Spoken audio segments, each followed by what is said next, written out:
Power Project family, hope you're having a good day. Now, we've partnered with 8 Sleep mattresses because it's made a big difference for our recovery and everything that we do. Me personally, I sleep really hot, so I used to wake up in a puddle of sweat. Ew. But now, since the mattress changes its temperature through the night, I sleep like a baby. Andrew, how can they learn more? Yes, you guys got to head over to 8sleep.com/powerproject. And when you guys go there, you'll automatically receive $150 off of your order. Links to them down in the description, as well as the podcast show notes. Run that again. All right, I'll run it for you right here. Bane. Bane. Oh. I think we should start there. You discovered the darkness. I was born in it. Tom Hardy. Why does Morgan Freeman have his hand over his face? That's so weird. Newsflash. Hey, Tom Hardy's Bane was a joint. That was good. Newsflash. Morgan Freeman was Bane. Oh, man. It's the worst when you go to do an impersonation or you just go to do an accent, but then the accent turns into something else. Mm-hmm. Yep. Trying to be like Irish, and then you turn Jamaican, and it turns into a fucking mess. You're like, I tell people get paid a lot of money to do that, and I don't. You got to be a professional. It's easier. It just takes a little bit of practice. It's a little bit of practice. We're going to do some mind bullet? Yeah, crack that open. Yeah. All right. Breaking Sam's mind bullet cherry. Sam's first time. You could just do the whole thing too if you want to. You'll feel it. I'd say go with half first. I'd say go half because it's down the hatch reaction. Always tastes great going down. One who has my well-being. Yeah, I'll be the what is it called? Like the Creative police. No, the shaman. Commentator. Yeah, I'll be the shaman. I'll take care of you. It's good stuff. God damn, I got to find that later. That's bitter. That's all right. It was such a good impersonation. Yeah. Andy Dufresne. Who's Andy Dufresne? That's an amazing movie. Are you serious? Yeah. Shawshank Redemption. Oh, okay. Yeah, I have seen it. How old are you, Sam? I am old. Fossil. Old. No. You're not. Nah, you're like, how old are you? I'll be 39 in December. Wow. Yeah. Okay, I would have guessed Black younger. Crack. It's like the moisturizers. Doesn't crack. Yeah. You use moisturizer, correct? Here we go. On these flash, I did put moisturizer on my hands before I got in here because that's your go-to before a podcast. Absolutely. Yeah. I'll get there eventually. Well, and you knew you were going to run into another black guy. You didn't want him talking shit about you being ashy. Dude, I would have called you out so fast, that bro. was a guy. Literally, that mind fucked me. Anytime I want to post a video, I know I'm posting on Instagram, I'll check my fucking ankles. I check my ankles just to make sure my shit is not ashy. I'm like, yo, bro, you are making Vaseline a lot of money right now. That's so funny. You're like about to record something and you're like, ankles, man, ashy. I know. I can't remember his name right now, but I mean, he's like literally like that shit's in your backpack now. I got like 3 Aquaphor tubes in my backpack right now, dude. Same. Yeah, I am. So, did you look at the guy's page and He's black. All right, okay. Yeah. I mean, I was gonna say he can't be white, right? He's that, yeah. Because y'all don't notice. No, I don't. That's what I'm about to say. That's what I'm about to say because I've used the term ashy before. I'm like, what do you mean? I'm like, ashy. And I have to use the reference of Ashy Larry or Tyrone Bigham. Ashy, you don't get dry skin? No, okay, you don't. Oh, okay. That's why I had to explain what lotion was to this motherfucker a few years ago. Same here, yeah. Black don't crack because you moisturize. Yes. Ideally, cocoa butter is good. It's good for you. It's too thick for me. Summertime, maybe not so much. You get a little. Speaking of thick, you were admiring his thickness, I think, when you walked in, weren't you?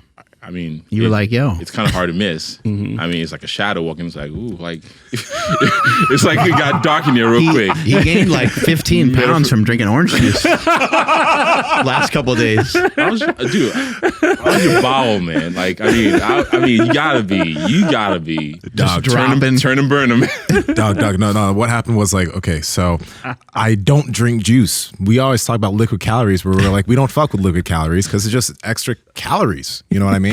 So I usually drink diet sodas or sparkling waters, blah, blah. But recently, like 2 weeks ago, I saw Simply Lemonade on DoorDash, and I was like, I want some of that. So I got it. I was like, this is really good. And it was on DoorDash. That makes it worse. So the natural progression is I just started drinking a little bit. Then I ordered like 4 bottles that went out in 2 days, and then a few days later, I was 258 pounds. So wait, it's not one of this like, yo, bro, I'm trying to get jacked. What's your liquid calories? Okay, I'm gonna drink a lot of it. It's just like, oh, this tastes good. It started off with, let me have a glass of juice with my dinner. Then it's turned into, I'm having a full thing of juice. This is why we tell you guys no liquid calories. Weren't you It adds up too quickly. It's funny. 245. 245. It's funny you mention that because I'm like, I cannot tell you the last time I actually drank. Like, I am like so jaded when I see like juice. I'm like, a lot of calories. Like, Yeah. I am like, you have a sugar-free version of that. Like, that's what I want. It gives you like anxiety, right? You're like, I'm like, should I feel this way? I'm like, I do feel this way. Like, for instance, I think, correct me if I'm wrong. I think it's not occupational hazard, so to speak. But once you're like in a fitness space, obviously your mindset is like, what kind of impact does this food have on my body? Order grocery delivery, and it came back. I ordered like 96 full ground beef, and it came in as like 80-20. I'm like, 80-20? Like, who eats that?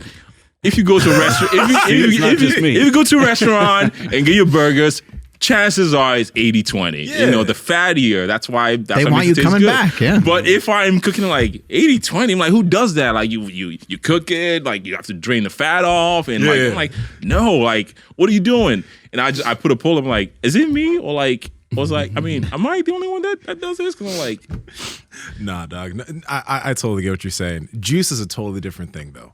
Because like, I think that little experiment just gave me the. Somebody's gonna clip that and it's like, juice. Oh, fuck, got him. Yeah, but no, it really just shows. Finally admits how easy. 12 pounds. Yeah, sure, quote unquote. yeah. It is really easy though to overconsume. So don't drink juice. How many milliliters did you take? Shut up. Of 4 gallons. How many cc's of Simply Lemonade was it? Yeah, bowel movement though. Like, we shitting a lot though. Like, I mean, I can only imagine. No, it wasn't. We do need to investigate his Like, poop. I'm curious. We got to look through. It's like somebody's doing something I probably wish I could. I mean, I can do. Do you know and about I'm the like, fish? Tell me more. You know about the fish that he eats out of his trunk? Why is this turning into let's roast Nsima at the beginning of the podcast? Why is this turning into let's bring out every skeleton in his closet? Right? What the fuck? Let's get back to the topic of discussion. I'm trying to help him so he can get bigger. So he can learn some of your secrets. You don't need to trying to give- get bigger. There's I'm only good where one I'm person at. at this table who's had a world championship in bodybuilding, and it's not me. So I think I heard crickets. that's you. Yeah. Oh, me. Yeah. You. Hi guys. Welcome to the show. But you turned your back on bodybuilding. You're off running and being all weird. That word usage, I didn't turn my back on bodybuilding. Oh, you did, man. You I- did. It's been nasty. It's just It's been tough for a lot of people out there. You're creating a tabloid now. Sam turns his back on bodybuilding. Now he's gonna run the mountains off, whatever it is. No, I don't. I still train. I like to pick heavy things and put it down. I just like to move a little You're bit. doing a lot of different shit. You're doing kettlebells and you're doing Kettlebells. mobility stuff. And Shout out to the homie. Every goddamn goddamn Dre. Yep. I mean, massive dude moving. It's fun. It's challenging, but in a fun way. I didn't turn my back on bodybuilding. I just it just doesn't serve me. As you much. explored a lot in bodybuilding. Now you're trying some different stuff. Yeah.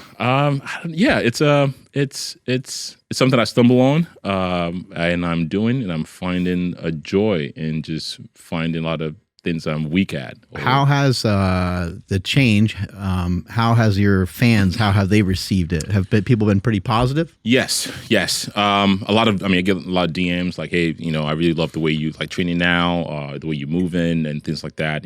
I think if I do a deep dive into the people that are making those comments, they're probably a lot older or they've been training for a while, and they probably just have that little slight inclination like, I'm kind of hurting here, or trying to, maybe I should, Sam is doing this. Okay, let me trying to see if I can get into that sort of space. But again, it's one of those things like, yes, the question that I would normally get, you can define the age group by the question. Mm-hmm. The age group of somebody that was going to ask you that might be impressed with what you're doing is typically around older. You've been training for a while. You've sustained some injuries, and maybe bodybuilding or strength training doesn't really do it for you. Trying to find other ways to move better because you're not going to go into the gym and crush 600 pounds on the deadlift or whatever anymore. You're just trying to find new ways to move. And then you got the younger crowd that's coming in like, is that going to build muscle? Yeah. Like, you're going to get jacked up. I'm like, I mean, no, I wouldn't say you're going to get jacked. You got to mix. I think there's maybe a common misconception out there that you do kettlebell training and you just, demolish or, disregard, traditional strength training because kettlebell's the way. And yes, I've posted things on TikTok. It might be clickbait as, I used to train this way and now I train this way. Yeah. But again, you can put a lot of context in 16 seconds. You can't really explain that too. I used to train this way and now I added so-and-so. I have a dedicated day when I just do quote unquote functional movement or, compared to traditional strength I would normally do from like 4 to 5 days a week. So Were you in pain previously? Like were your body like banged up a little bit? I've been in pain all my life. No, I'm just kidding. Let me tell you about the pain. Let me tell you about the pain. The most notable injuries, lower back. You guys have Aaron, Dr. Aaron. That's my guy, which I'm very, very fortunate to like, hey. Squat University. He's like major improvement on your squat. It's amazing. He's my, luckily he lives about 20 minutes away from me. So, when I love the text when I send him like, yo, Aaron, I broke me. So what did you do this time? I broke myself. He's like, come here, let's fix it. So it's nice to have, to have somebody like that kind of just, look at you and kind of take care of things. But as far as injuries, lower back injuries, specifically on my right side, which stem from having limited external rotation on my right side, on my right hip. If you actually slow my squat down a lot of times, you probably see this slight little dip to the left just because I compensate. So it's an ongoing something I have to pay a lot of attention to before I start leg movement, like a lot of external rotation movements just to free up that space and then get into the movement.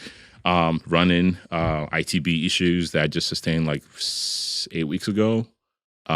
Much better now, picking up running again. So working on some new goals for 2023. So, but yeah. Did you have a lot of pain when you were like focused on bodybuilding? And if you can you run us through some of your bodybuilding history so people kind of know? Because you didn't take bodybuilding lightly. It wasn't a hobby per se. No. Brief background. I was in the military for 6 years. Got out of the military. The last thing I want to do after the military is run. Literally, got my shoes, everything, put in the basement, deep in the ocean somewhere. I'm like, fuck that. Again, if you've been in the military before, the military is not about, let's program your running. This is the mesocycle. We're going to progress into like, we're going to, fatigue management. There's no fatigue management in the military. You just, 6 miles, how fast can we get there? So you do all that. And when I got out, it's like, okay, I don't want to run. I don't want to rock. I don't want to do any of that. And I just casually maybe you just start working out again or start focusing more on strength training. And of course, made the mistake that a lot of people make, Muscular Development Magazine, Flex Magazine, what's Jay Cutler doing this week? Rip that up, grab a note and write that down. I'm like, okay, how much calories Jay Cutler eating this week? Because if I eat like Jay Cutler, I too can look like Jay Cutler. I was that naive guy. And, without the perception of like, there's a special substance involved here that's gonna help you out. Again, that disregard I think definitely helped me out coming out of the gate. Just I'm gonna eat, I'm gonna train, love training, and I came from the era of bodybuilding where it was a social gathering. You show up to the gym.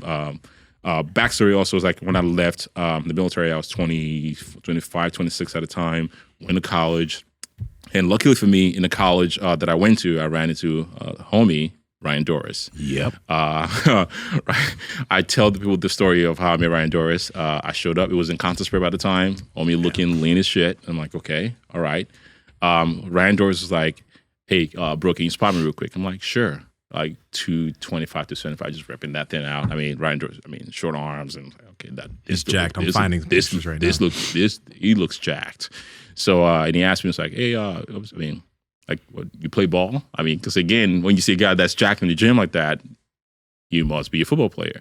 Okay, you play ball? It's like, no, I bodybuild, son. I'm like, A bodybuilder. so a bodybuild, son. Like literally, he sunned me the first time, the first conversation we had. And I'm like, okay, his legs look jacked. I have small legs. I'm fairly strong upper body. I think this can be, let's give me something. So that's the first time we met. And like a bromance right off the bat. It is a bromance. What a love story. Ryan Doris was nice. was one of my best men in my wedding. So that's sick. Yeah, I know, right? That's how I started. And so luckily for me, he knew what he was doing. Training was fun. Him and a few other groups in college. It's like 5 o'clock. We all just lifted and having a good time. It was not, oh yeah, let's get a angle for social media or this and that. It was just show up, have a ball, and we'd leave, go eat. We didn't care about six pack. We just want to get strong in the gym. Are you kind of grateful for that? Because social media probably just wasn't crazy popular at the time, right? Absolutely. That is the biggest. Those years were probably the biggest gains I've ever made. And fortunately for me, because it happened at the point where my newbie gains was just taking off. And again, obviously, which just kind of like why a lot of younger guys now that are reaching out for coaching, I encourage them to stay in that surplus for quite some time because again, you're never going to get those years back. Those newbie gains, you are never going to get that back. Yeah. So while you're in it, capitalize on that. Just live in it. Just juice. Don't point at me when you say juice. To be clear, we're talking about juice. lemonade juice, Organic. lemon juice. You know the fucked up thing about the juice I was drinking, and it was the Simply Lemonade watermelon flavor, and it's that's the fucked up part about it because it actually had the least amount of calories out of all the Simply Lemonade juice drinks, but even so, it was still calorie dense. But it's just. Anyway, you know what? I'm gonna shut the fuck up, Sam. Let's continue, brother. But again, so started there, and Ryan was competing. Just watching him go through that process of bodybuilding was like, wow, this is pretty cool. It's pretty unique. And if you ever hung out with Ryan Doris or anything about his Instagram or posts, he's very philosophical, deep thinker kind of guy. And literally, I tell people stories of you working out and just stop mid-set and just start taking notes and just you ever wonder the correlation between eyeballs and the camera? I'm like no. I've thought about that. I'm sure. Yeah, of course. Every time. Who does? Again, he's that kind of guy. And he's just you know what? It's if you think about it, it's the same technology. And I'm like, it's tough to ask him how to grow your chest because you're gonna get some but then again, he can shift. Go Right. back to training and just hit it hard. Is that kind of guy? He's a deep thinker. So I was very fortunate to, and I saw him go through that process of bodybuilding. I'm like, okay, I kind of want to go through this process too. So my first bodybuilding show was it's a non-sanctioned show. Please do not look up Sam Okunola Greek Physique 2007. Ryan, when Ryan once makes me cringe, it brings my posing video from that video up. It's God. Yeah, it was, my side chest was epic. Yeah, I'm talking about contortionist. It was magnificent. So, and that's the homie. It was in contest prep there. It was a few weeks out actually. Looking jacked as fuck. Yeah, I was maintaining. He was leaning out. Yep. The picture doesn't do him justice. Quads for days. He's an OG. But going through that process, meeting him, watching him go through bodybuilding prep, and I kind of started. I did Greek Physique. I'm like, okay, this is actually kind of neat. So you're telling me I can dedicate 12, 16 weeks to a specific goal, changing my body composition, looking shredded, and I can do that. And then you can go back to trying to do an actual sanctioned show. And fortunately for me, for my first sanctioned show, the OCB Midwest States, which at the time was probably one of the hardest shows to win, I got my pro card my first time. And in one federation. Yeah. Yeah. I see what you're doing there. And this is drug-free, drug-tested drug bodybuilding. tested, polygraph, piss test and all that fun stuff. And got my pro card there. Then went to compete in other multiple pro shows. But again, I think one thing that kind of got me started, I kind of okay, this is something I like is almost the control of your body. I can dedicate some time and change my body. I have that control. I have that. I can change. I can get shredded. I can get big. I know what to do to this body to be able to achieve that. And once you do that, did that for I don't know, 10, 12, multiple shows. Yeah. Won over, I don't know, 1 shows. I remember the shows that I've lost, but I don't remember the shows that I won. Yeah. So, and your first world championship was IP Worlds in 2017, I think. What'd that feel like? Were you pretty happy with the results, or like how did? I don't do accomplishments well. I mean, it's like, I mean, I think if people like world champ, I shrug that off a little bit. I'm like, average at best. That's like my normal response. Like, world champ, I'm like, average at best. Yeah, world champ. It was in this particular contest with these particular guys. Yeah. I don't know. World champ. I don't know. I don't know. It was good. It was. I mean, great competition. You competed. You won. I recognize that. And that's it. Like I enjoyed that for a second, and I don't really like let it like. I don't like, I've arrived. I literally, it's like once a goal is done or finished, I'm on to the next one. When you were in it, were you attached to being a bodybuilder or not really? Do you know what I mean? Like, like if someone's like, "Hey, what do you do?" You'd be like, "I'm a bodybuilder." Like, were you real attached to it that way? I would say that definitely. I mean, obviously that has changed over the years, but I was definitely that was pretty much your identity. Yeah, exactly. Okay. Exactly. Yeah, I mean, it was, again, I think the community, in the natural bodybuilding organization and the gyms that I go to, people know who you are. And this were the times also, I just aged myself. I said, these were the times, like back in my day kind of thing. Back in my day, man. Doesn't that suck? Dude, like, I'm like, becoming that motherfucker. Like, yeah, show my age a little bit. What about the losses? Like, what if you went to that championship and what if you lost?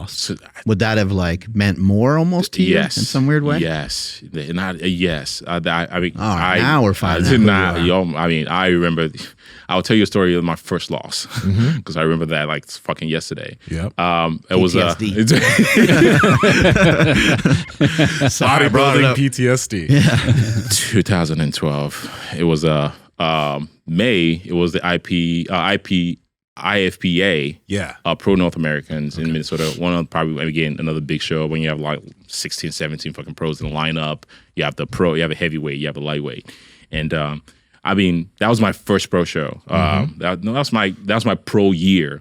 My first pro show loss, that's another story. But the one that stung, that thought I was feeling myself. I'm like, this is mine.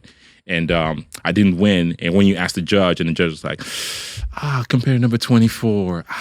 Your calves. I'm like, calves? Oh, come on. I'm like, calves? Calf pump? Like, no, not conditioning, not calves. I'm like, come the fuck on. I was like, literally, I'm like, oh, you want calves? I'll show you calves. That's the sport though, right? Absolutely. That's the sport, and that's the shitty thing about it. And, I mean, I'm like, I'll show you calves. I mean, I will be honest right now. I mean, calves is not my favorite thing to train. Like, I keep mentioning Doris. That Doris hates training like abs. He calls it belly pumps. Like, why the fuck I do belly pumps for? That's what he said. Yeah. I'm like, because it's the weakest part of your body. Maybe if you like pay a little more attention. It's like, so's your calves. I'm like, touche. I give him a stinger, calves. I'm like, it's like, I'm over it. It's like, that's when you know someone's serious, when you ask them what they're training for the day, and like, I got calves and abs. Yeah, I'm like, calves, abs, that and is delt. very specific, right? What the I'm fuck? like, okay, you're in it. Not glamour muscle groups or anything like that. Yeah. But no, I'm like, okay, the next, I took a year. I normally take like a year off before I compete again. I took a year off, and I won that show. And I literally went to the lady, not bitter or anything, not salty. I'm like, how about them calves? Like, good enough to win. It's like, oh my God, you look great. Like, I'm like, oh, goddamn right, I look great. Not like that, but like deep down, I'm like, oh yeah, oh cool, go ahead. So that was my significant loss that I think like actually like took personal. But other than that, 2017 WNBF Worlds got second to Sam Watt, the gentleman that we were talking about before we got on the podcast, another freak of nature. Like, I mean, I've been very fortunate. Like, again, should pull him up too. This is what was his name? Sorry, Sam. The joke was like Sam 1, Sam 2. Yeah. Sam Watt Fitness, WATT. He's. The story again about Sam Watt is, we were talking again before we got on the podcast. Like, I think one of the downside of the fitness industry now, or you don't know what's attainable because you see somebody. You see a lot of pictures, but I mean, singular pictures out there, like that guy just by himself, and there's no rep. I mean, you cannot compare that picture to somebody else, or you don't see them in person. Or a lot of people, like, you think they were not natty if you see them in person. Of course, when you post pictures, you're not gonna post your your sick angles. That's what you put out there. Yeah, that's Sam Watt, and 225 lean.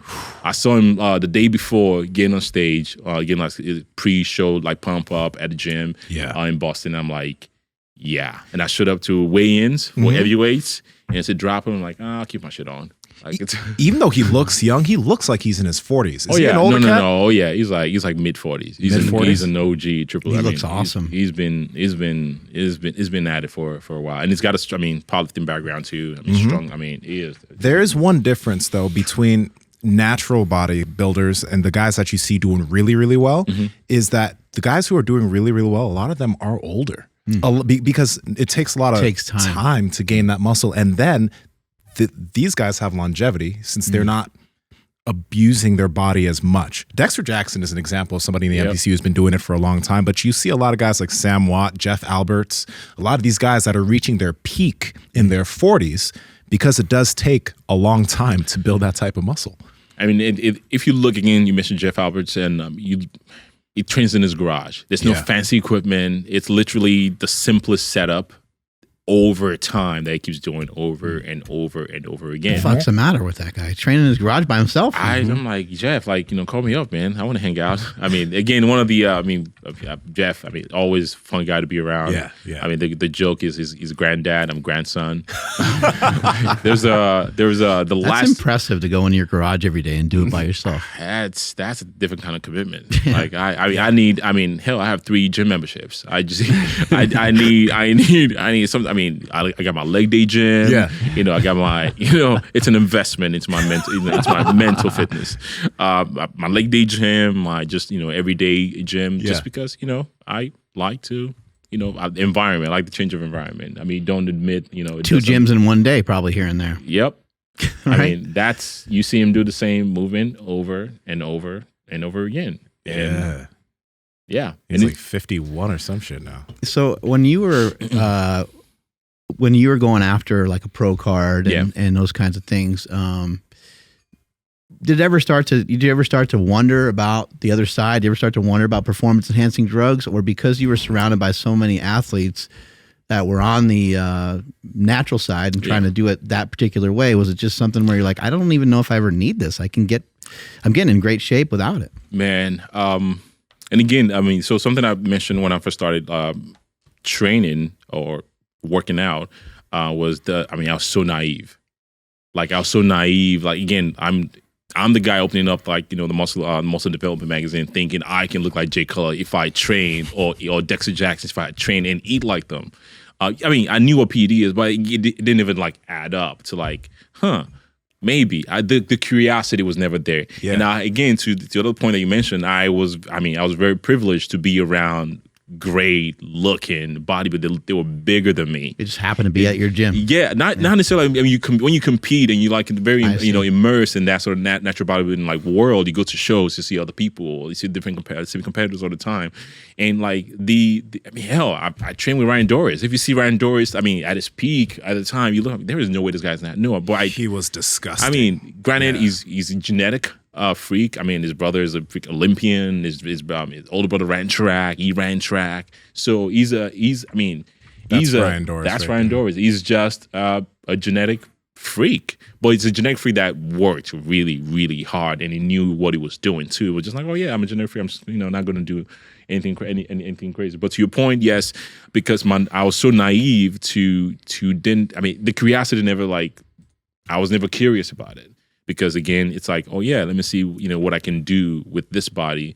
And now, later in the future, when I became more aware of, PEDs, and it's just not. It's something that I feel like for you to keep that, you need to keep doing over and over. You don't just yes, you might dial up your your dosage and things like that, but it was never. I was never curious. I was never like, again, I will say something that I think the younger crowd now, they have working against them, again, social media, digital, age. You compare yourself, you see some guy out there and, I was like, man, I want to be like that. And, the guy might not be telling you he's using subs or whatever. And it's like, I can be like. And there's a lot of information on that stuff now. Like exactly. when you were starting bodybuilding for you started before 2010, right? You said 2006? My first bodybuilding was 2006. So that means, so there was no YouTube. There was exactly magazines and maybe some forums online. Like I said, I aged myself by saying I literally rip out my workout from a muscle magazine. I relate. I did the same thing for many years. Like, if I can chill like him, I'll forget. Volume. Like, this workout's sick. 15 reps, 20 reps. The rep that actually count is only 7 repetitions out of that, and everything's a half rep and stuff. I'm like, the worst part is I ripped it out of a magazine that I didn't even buy. In the grocery store, like they want the money back. Did you ever were you curious about like other competitors though? Like once you did become aware, it wasn't on your radar then either? No. Again, be naive. Again, I mean, I think if you see, I think most successful people, I will reference Nick Bear just because I think, on your podcast, it mentioned starting his business or, naivety. I mean, being naive about a lot of things helps you because you don't know what the limit is or you don't know, what the pitfalls are. He's like, oh, I can run, wasn't hung up on logistics. Exactly. I can run, 5 miles if I can just go outside right now. Like, that's not a good example, but it is a good example because do I got the right shoes on? Wait, can I run 5 miles? Oh, it's raining outside. I'm just gonna go and do it. Just without any sort of information of what if, this and that. No, it never occurred. Are we gonna warm up? I was not. It never crossed my mind at all. I had fun doing what I'm doing. I'm making gains that I thought was relatively. If you look at my trajectory, like in my competition, I would never gain 5 pounds on stage. I mean, you might do some water manipulation or carb manipulation and just kind of look, bigger because you got leaner during the contest prep, which allows you to actually fill out a little bit more. But other than that, if you actually look at my body composition on data, my lean mass didn't really grow that much. Yeah. Outside of my newbie gains, I've been between 205, 207, what if was it Ryan Doris? Is I'm saying that name right? What if Ryan Doris was on stuff like when you met him, and what if he was a competitive bodybuilder in that fashion? Yeah. Do you think you would have maybe maybe went more that route? Or do you think the people around you think they had a big influence? I mean, they dragged you into bodybuilding and they kind of taught you about a particular way to bodybuild. Do you think it might have been different if those guys were using performance enhancing drugs? No. I mean, yes, it's hard to say, but knowing me, I know, I think one of the cop out most people, I'm afraid of needles. Like those, it's got me. I actually am, but it's foreign. It's just, I don't know what to do. I don't know. Injecting shit in your body is just you're a doctor. Am I sick? I'm not sick. Nothing's wrong with me. So why do I need to inject or whatever it is? So how will you take it? It never crossed my mind. And if he was doing it, it wasn't like I was not easily. I was not an impressionable person anyway. So again, I think just the community at the time when I started training, I think it helped a ton. Again, it's just social hour. There was no conversation about PEDs. We're just like, bro, there was when we had a thing in college. A lot of young dudes out there that think, you cannot train or whatever, do this in college. You can do both. You just if you find time. Ryan Doris and I, we took one of the hardest classes in college of business. There's a college of business called UBIS 310. Shout out to NIU, go Huskies. 310, their class is a 9 credit hour class. It's a class if you get a C in it, that would drastically affect your grade. You take an exam every 2 weeks. You sit in the class for 4 hours. I'm talking about finance, marketing. One teacher leaves, another one comes in. And you leave that, you go bartend. I was drinking Red Bull like a freaking maniac. Sugar-free Red Bull, of course. Not juice. I was drinking that, and I was still in contest prep too. Not ideal, but I'm just saying it can definitely be done. But I mean, around that time, again, we just being naive about it or not knowing what the alternative is just like, no, we had literally, okay, how are we going to get jacked? We had a training block called Operation Fit No Jeans.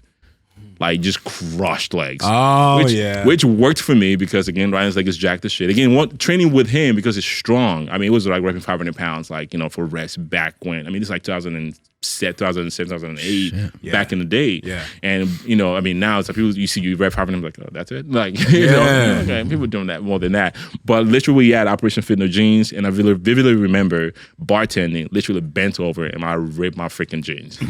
Like, it was great. And again, I'm like, we were looking like, you know, it's like you trying to like, you know, cover up and whatever. I'm like, yes, this is it. I literally call Ryan, like, it happened. Like, I know that feeling. Mission accomplished. We did like, bro, I ripped those jeans. And it happened to him like a few weeks, like, he had like khaki shorts on, ripped that shit. I'm like, fuck yeah. That was the environment back then. We just get excited about like, you know, this, I mean, that kind of stuff. Better than any world championship.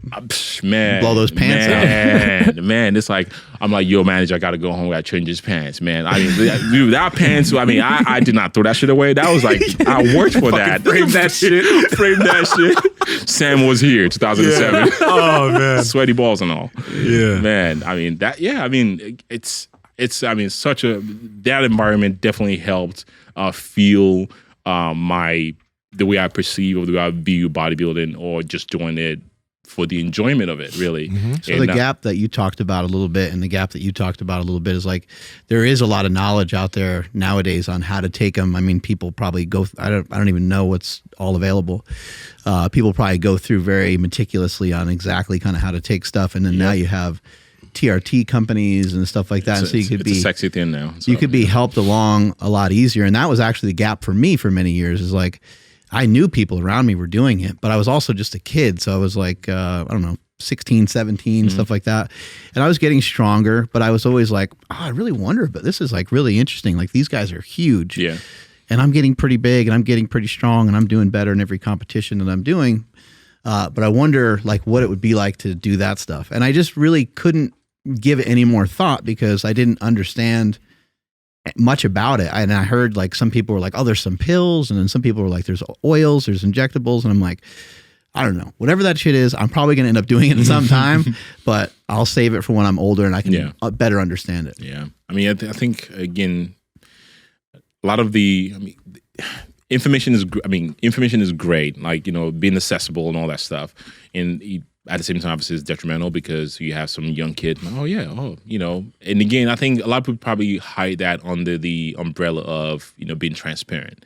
Yeah. You know, I'm using TRT because, you know, such and such. I just want to be transparent with my audience and just let you guys know this is what I use. So I'm not promoting. I mean, I'm not promoting it, but I'm just don't do this. But I'm gonna tell you what I do.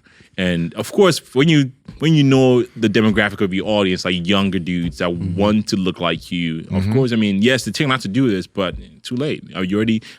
Be honest. Hey, props for your honesty. Yeah. But I think it's just it's a weird area of like, you know, thank you for being honest. I mean, I'd rather be honest than just be like a fake natty or whatever. I'm like, you know, the interesting thing is we've been talking about TRT and we work with Merrick Health, which isn't a TRT company. They're a company that they do blood work and they help people on supplements and all that type of stuff. Yeah. They also do TRT for people who need it. Yeah. But because we've even been talking about TRT, people think that we are literally marketing TRT.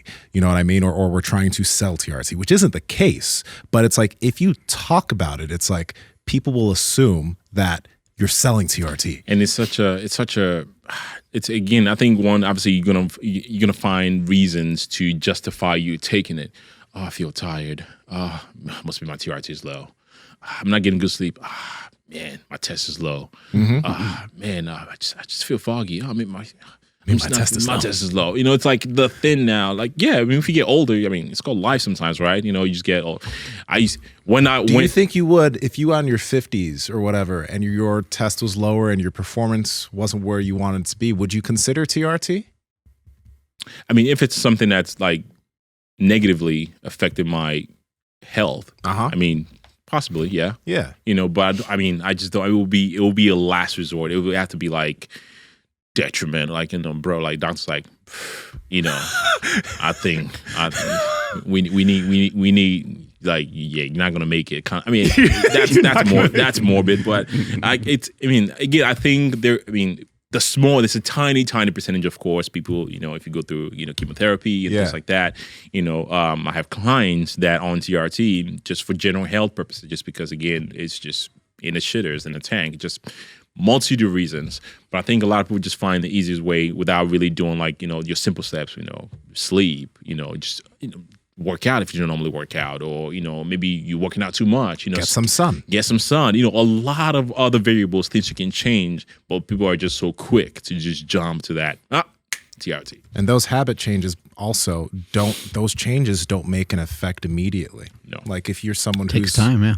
if you're overweight or obese, even building the habit of exercise, that won't feel good for a few months. It's going to feel terrible, probably. It's going to feel terrible. So No, I mean, I've been coaching for a while. I've had multiple clients, you know, ask me about it. Like, I'm not the one. Like, I don't even know where to start for you. So, I mean, not to like, oh yeah, you're in drugs. You know, I'm like, you know, against you. I just don't. I'm the wrong person. What like, was your body weight at when you met Ryan in the gym? My body weight was like a 190, 92. So when he saw you and asked you for a spot and you guys got talking, he was probably like, this guy's like, I mean, this guy's pretty damn, like 190 and mainly muscle, like you're probably pretty good shape already? I would put myself in the white category shape, meaning legs. What are those? I don't train legs much. Like Doris definitely made me love training legs, and I knew if it's something Doris I want to was do. a fucking horse. Again, when you train with a guy that, you know, that's showing up, you know, it's ego thing maybe too. Like I don't want to fucking outlift me, even though like, you know, it's about quality of reps. Like maybe like, I don't know, 6 out of like the 12 is like, but I just want like, I want a knee bend. It's not actually train, right? So, I mean, again, being in that situation definitely, I mean, being with him definitely helped.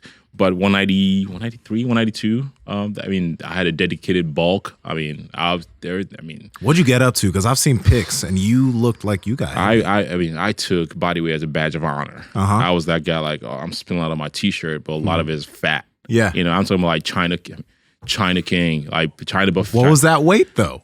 About 240. Okay, 245. Okay. You know, I mean, some people might look at that and be like, wow, you still got some lines. I'm like, nah, that was just a good day. But the moment you met him, did you just kind of just start bodybuilding almost right away? Almost right away. And again, I mean, it's fortunate because one, the same major, College of Business. We took the same classes together. Took the same summer classes. I mean, didn't go home during the summer. I mean, we took summer classes together. We trained. The rec was available to us. So I mean, it was just. I think the community that it's a hangout. Like we go to class together. Yeah. We bartend together. Yeah. We hang out at the gym together. And when we hang out at the gym, it's like, bro, like, you know, it's calling him up like, bro, what you doing? Oh, you know, just do my routine, taking a shit before leg day. Yeah. You know, me too. See you in 5 minutes. Like it's such a that I'm grateful for that time because I tell people like I don't know if I would have had that level of dedication like in today's like, you know, if I started now. Yeah. That's why I feel like a lot of people, young people coming in now, they have it hard. Yeah. I mean, it can be done if you know, focus up. But it was definitely, I mean, it was a social hour, man. Funny little tidbit that I just remembered. When I was focused on bodybuilding back in like 14 or whatever, I was following, at the time I was following you and I was following Ryan. I was a fanboy of Ryan. Like I was like, damn, this guy's jacked or whatever. So I was like following his content. And I was one day, I remember I was in the 24-hour fitness parking lot. I saw a notification on Instagram, the Natty Pro followed you. I was like, oh shit. I went home, I told my girl, hey, I just got the follow from Ryan Doris. And it's just funny looking back at it now because like I looked at his stuff, I looked at your stuff, and you guys were the guys that were like making me super motivated to train. Yeah, Ryan was vlogging at the time too. Yeah. He was vlogging on YouTube at the time. Yeah. So that shit is just funny because like, yeah, the generational difference is pretty interesting. I think, would you say that you have like pretty good genetics, like going in, because you said you were 190 when you started, but you have a previous, I'm sure you were lifting for many years. You said you were in the military. Like when did you start lifting? And so, I mean, I said genetics. Yeah, I mean, I'm sure I can dig up some pictures like back in my mom's basement of like benching on like Joe Weider, bench press filled with sand. Those plastic, like sand. She got you those? Oh yeah, my dad did, and like get a little bit of sweat. I'm like 2 reps. Nobody can tell me shit, dude. I was the guy struggling in PE class with like 135. I was that guy, but that was not the reason why I started like lifting. I played soccer. Strength training. What's that? Yeah, Oshkosh Slaughter too. Twins. We can relate on so many levels, not just because of the color of our skin. And it's, I was the guy struggling in the gym and, started working out. But again, I had abs, the 10-pack and this, genetics. If you see my two of my brothers, you're probably not going to see the resemblance there. And when he says 10-pack, he's not joking. Like, your ab genetics are kind of wild. I could have made a lot of money. Let me just tell you, follow my ab program. You two can get a 10-pack and leave the portion of you just being, that's just your genetics. Like, a lot of you do that. I could have made so much money, man. Man. Just package that thing up and genetics along with a lot of environmental. Because you played soccer, you've been an athlete, military. Absolutely. And even in the military too, strength training wasn't really, casually worked out, but mostly, wake up in the morning, you run. And after after you finish your work day or whatever, if you're not in the field or anything like that, you don't want to, that's the last thing you want to do. You don't want to train, you just want to hang out with the buddies. And, but again, when I got out of the military, I had. He's got a 10-pack. He actually has a 10-pack. We're counting. That's not a joke. I had. Again, you finish school. The timing was right. It was, the environment was right. All those, played into just falling in love with the bodybuilding community and what the community of natural bodybuilding was at the time too. It's just, I remember, the picture that you guys just posted, the left picture, I believe that was Jordan Cup. Oh, and shit. That's a big shot. That was when Doug Miller was crushing everybody's soul. Doug Miller. Crushing that was, I second at heavyweight. Oh shit. Yeah. Was Doug a heavyweight? No. He wasn't in that. Okay. No, okay. I think he was like light heavy, I think. Yeah. The unfortunate thing about natural bodybuilding is that there's a lot of really great athletes and really cool bodybuilders in it, but because there are so many different organizations, I have a pro card in 3 organizations. You probably have a pro card in 5 organizations. Man, at this point, man, if I want to show up to a show that I don't have a pro card in, it's like, they OG you into that. It's like, you got one of that. Nah, we can let you be in here for a little bit. And it's so dispersed and unorganized that when people don't even know where to look when they look at natural bodybuilding. You know what I mean? That's the unfortunate thing about it. Again, I think I made a post about the natural, what I think it's best for natural bodybuilding. Again, this is just suggestion. I'm not saying no, I know it all, but I think I have some room to speak because I've been in the sport for quite some time. Yeah. Is if we have not so many bodybuilding federations, natural bodybuilding federations, we can consolidate or make it one if that's going to be possible.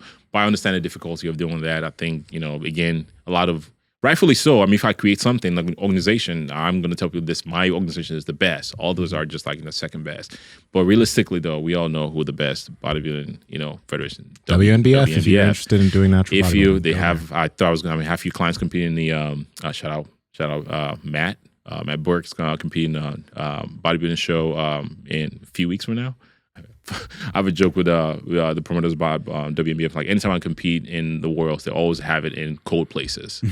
Because I skip a year, typically again, time you recover, and it's always why don't you have it when in a warm place when I want to compete? But that's just a side. That's side. But if you want to get involved in bodybuilding, you just want to see what a bodybuilding Olympia type will feel like. Go to a bodybuilding world. 30 countries. I think. I thought they were gonna split it up into 2 days instead of 1 day because again, you start in the morning, it doesn't end till 2 o'clock in the morning. Shit. Yeah, it's that. It's over 300 competitors are showing up, and that made it. It's a long day, but it's so much fun because again, different bodies from. It's the reach is there. Yeah, but again. people don't really know that happens because you have so many different organizations. Yet it's not, as accessible as the IVBs or the MPC is, because again, it's just one amateur and one pro division, and typically it's easy just to find one closest to you for go to promote it. For natural bodybuilding organization, WNBF, I would say predominantly. I mean, not predominantly, but a lot of them are West Coast. Yeah.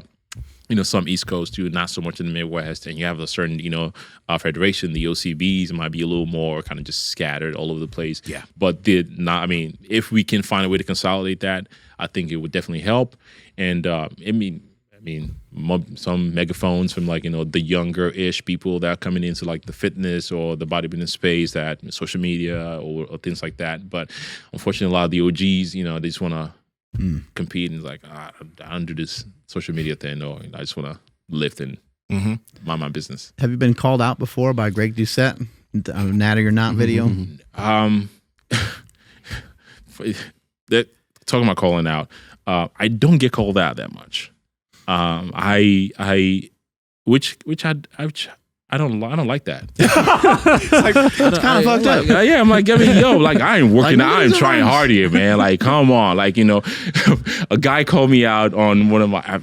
It's a few years back. He called me. I'm like, yes. I commented. I'm like, man, can you do me a favor? Go on every post, man. Just double down, man. That would make me really, really happy.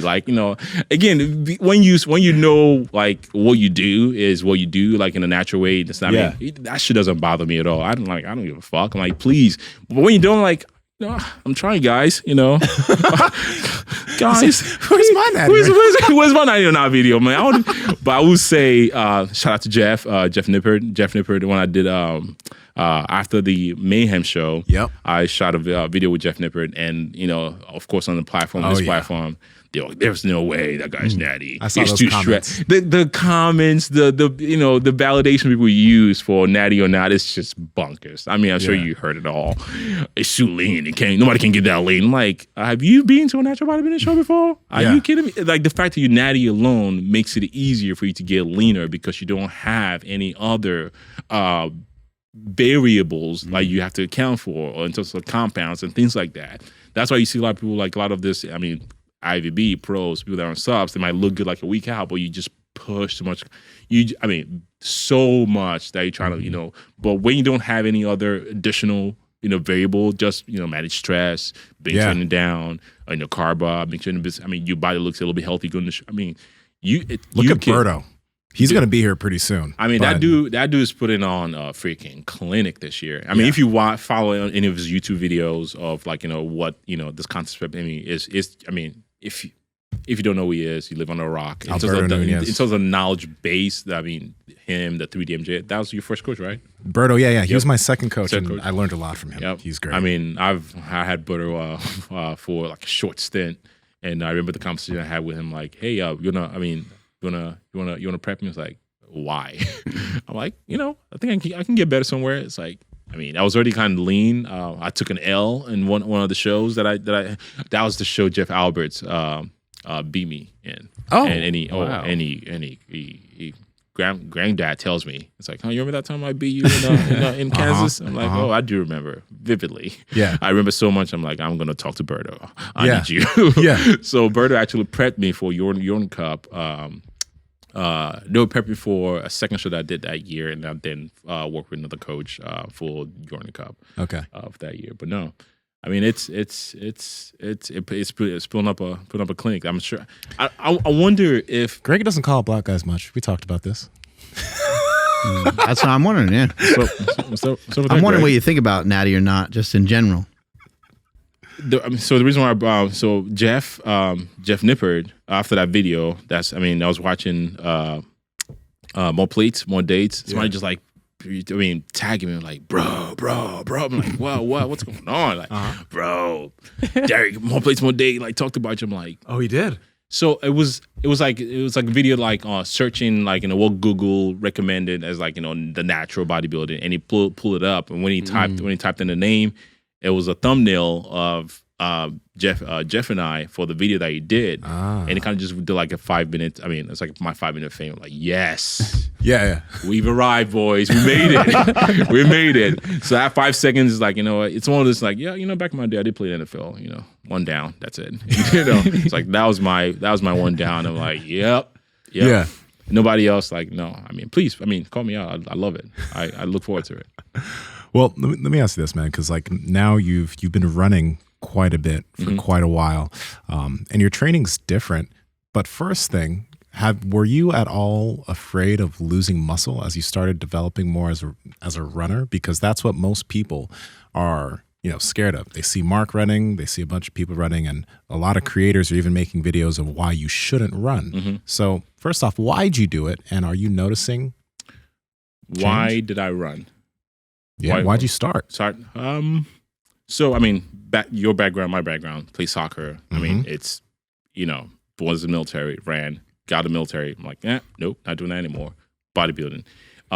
So 2 years ago, I started developing, again, the reason why I worked with Dr. Aaron, lower back and like my left knee was like, bothering me. Like, I look forward to like a torture of a leg session. Like I need that then. Yeah. And not being able to train as hard as upper body's fun, but no, legs. Like not being able to do that. So pretty much knee extension, no issue. Knee flexion bothers me.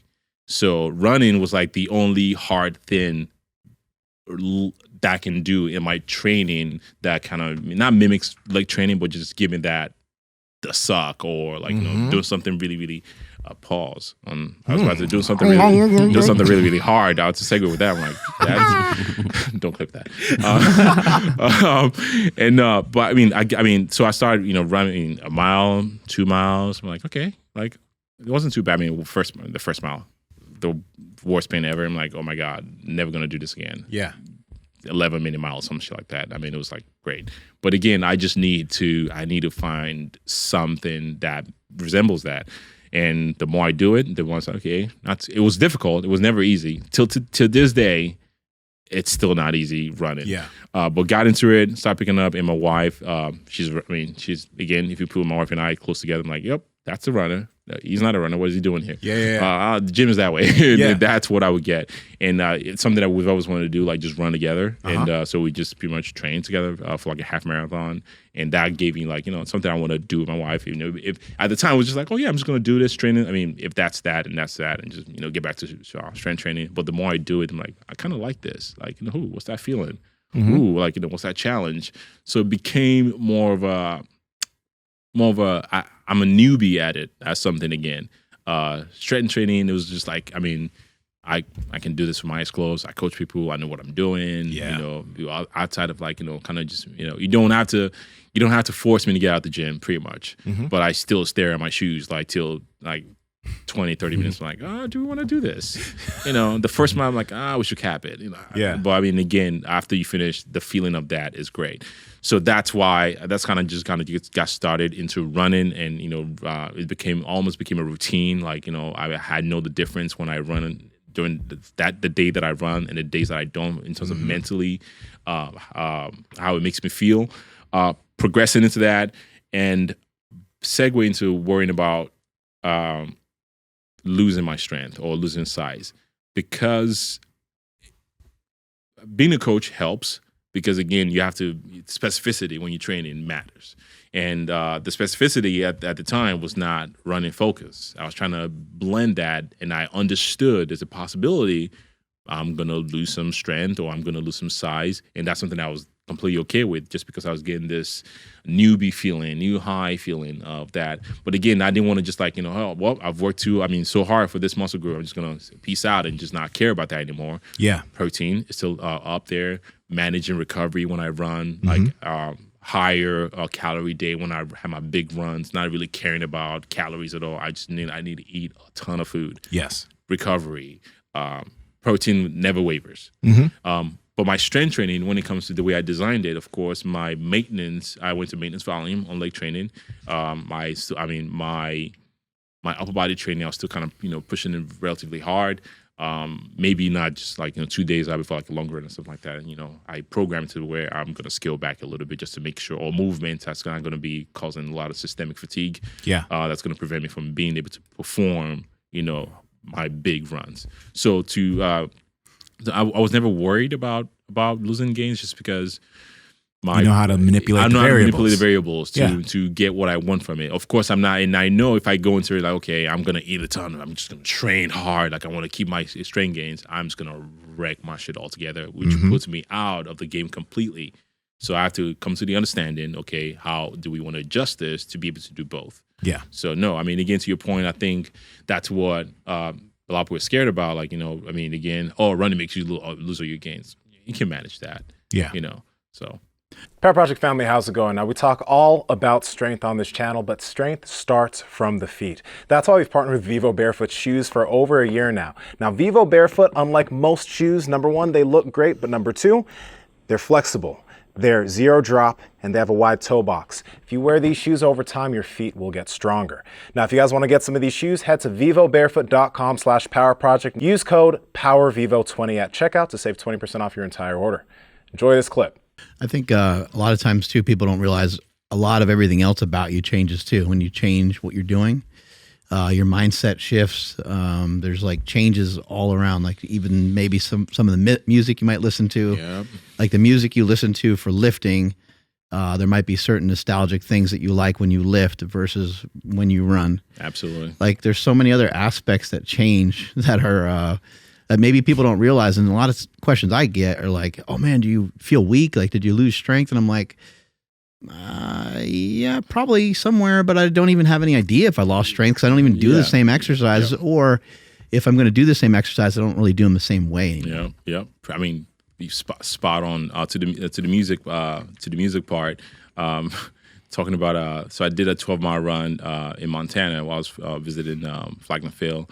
And I used to start and then come and talking about like, the mistakes. I mean, maybe I should make a YouTube video about this or whatever. Like talking about, you probably see a lot of YouTube videos about, mistakes I made when I started lifting or running. Yeah. One of my mistakes when I started running was like listen to music.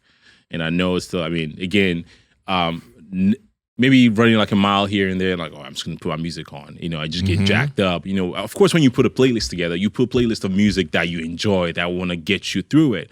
But what that does is you get so revved up, you're supposed to be running like a 9-minute mile, I'm like, man, 8:20, I just feel good. And you're like, what?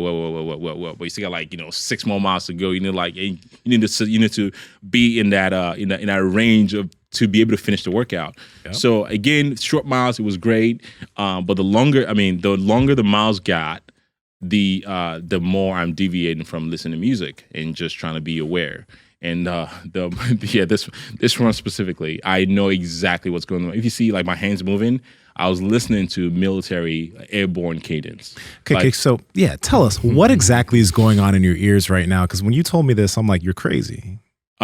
So before this run, I'm like, okay, I listen to podcasts or I listen to audiobook. I think the audiobook was like doing hard thins. I was like, you know what? It wasn't doing it. I need something to get me motivated. And the only thing I can think of is back in the military. If you're a vet, you know exactly what I'm talking about. Cadence. 1, 2, like. Can you 3. Find one on your phone? Absolutely. Of course I can. And what are you doing with your hands right there? You said you were doing something with your hands. What are you doing with your hands? I am in the zone. I'm in the flow state. I'm just. You're like bopping to the music a little bit. The cadence was going. I'm like, gotcha. It was a good time. I want to hear what this sounds like. Feels amazing, right? No, it was when you get into that state. It's supposed to be easy. 9-mile, 12-mile run. Slow. Maybe 9:30. Started 9:30. From mile 3 till about mile 9, I was like 8:20. Like the guys who I ran around, I couldn't see. They were like young. I couldn't hear shit. I was the only one. That was probably like the second or the first time I experienced what the flow state is. Like you're just like. Well, of course, it caught up to me like the last 2 months. I'm like, oh shit, I went too hard. In the last 2, I almost. That's interesting. Like you're, the way it feels to me is that you're like running. You're like running with your body's like fascia rather than trying to like run with your muscle. Exactly. Less thinking. It's like a stretch reflex, like back and forth, and it just feels incredible and feels effortless. Yeah. It's really interesting. Because most of the other time when you run, you're like, holy fuck, my ankle hurts, or my calf hurts, or my shin hurts. You want to listen? Let's hear this on the mic real quick. Yeah, Yeah. if you want to put it up there. Yeah. Just like Okay, I can Now see that. So- yeah. Okay. I literally thought it was just left. I mean, left, right. those part comes too. Like when Yeah. you transition from like one cadence to the other, it's like left. Like you just got to get in step, things like that, and switch another cadence. And left is just like that command, like left. That actually sounds kind of hype though. Like, Isn't there I- a song that has that in the beginning, right? Oh, yeah. I mean, a couples, lot of people have definitely used a military like. Yeah. But no, I mean, I've listened to cadence like that again. That was like, oh yeah, I need some motivation to finish this run, right? And the only thing I could think of is just like, you weren't tired too, just because it was, battalion runs, company runs. Everybody's vibing out. It's almost like it's a rhythmic, like everybody's locking step, and things like that. So that's why I dug into that. Pulled that out. But to the question of music, now later on, like the later parts of training for like the half marathon, the marathon last year, last October, no music. Just ditched it. If there's a video on YouTube that I post talking about title why I run. The last one just went on a freaking rant. Like it was. You can tell me shit. I fell on top of the fucking world. Like 18 miles. Negative split. I'm like, oh, fuck yeah, let's go. Yeah. Like it was such. By the way, I don't know what running lingo. Negative split means. Like your back. So 18. I was supposed to do my runs on 9:30, 9:25, 9:25. The back. If you have a 20-mile run, right, the last few miles of the run is a lot faster than what your few runs is. So that's like 8:20. Like at the end of the run, when you're supposed to be tired, I was running faster. I was feeling great. And again, I stopped listening to music just because. At that point, I'm like, I think I figured this running thing out. For me, right? Because again, not the music. I just want to be in tune. I want to be here. I want to embrace the suck. If it's a problem, is whatever that thing is, whatever the conversation is, I just want to let it happen. I think one thing I definitely notice is because it creates awareness, which I think is needed if you're going to run. And I think what the mistake in terms of music is, it's distracting from actually having that awareness of, okay, maybe your gait is kind of, something a little bit funny, or getting a little bit tight here, or the way I put it is, running is just a series of problem solving. Like I look at it as a problem solving event. I'm just going to solve the problem, and just trying to, work it out, and as each mile comes around and the problem comes, okay, change your gait a little bit. Maybe focus more on the big toe, whatever, spread your feet a little bit more. Just having that awareness while I run. And I felt like music was distracting me from being aware of what's going on. If it sucks, okay, it sucks. Okay, let's talk through it. Are you gonna quit? Are you gonna? You see people. You have a conversation. It's so much that you are aware of. Everything that becomes a little more heightened too, because you don't have a distraction of an audio that you might like or music that might be distracting. Yeah. So that's one of the reasons I'm like, once after that 18 miles, like, oh, okay, all right. And since then, it's like, yeah. The only time I do listen to like podcasts or audiobooks on my shorter runs, like 6-3 miles. So 3-4 miles or so. Chicago run. Yeah, I'm just gonna, So I kind of just enjoy that a little bit more, but still think about other things. I get distracted from the audiobooks still, but yeah, longer run. It's almost it sucks, but I want that feeling. I want like that's mine. That that suck. I want that in my bank. I don't want to miss it because I'm distracted by listening to music. It's the art of like distracting yourself. You're running and something's bugging you. Like, I don't know about for you, how it's worked out for you, but almost every time, like something's off or something's different. Something's at least different about every run. And sometimes you're like, why? Like, this is so annoying. Like, I rolled my calf out, like, but now it hurts. Is it going to cramp? But you're problem solving too. Like, you're trying to solve it while you could do that thing. You try to switch your gait and try to switch the way you're running, and you're like, try to run to one side or something. You're like, I don't know what to do with this. But then you start to get creative and you start to think about something totally different. Like, I wonder if I push with my glute a little bit more. And then, I don't know, you're 100 yards down from, when you were having these negative thoughts, and now you're focused on something totally different. Yep. And you're like, oh, I feel good. And you get back into it. The awareness.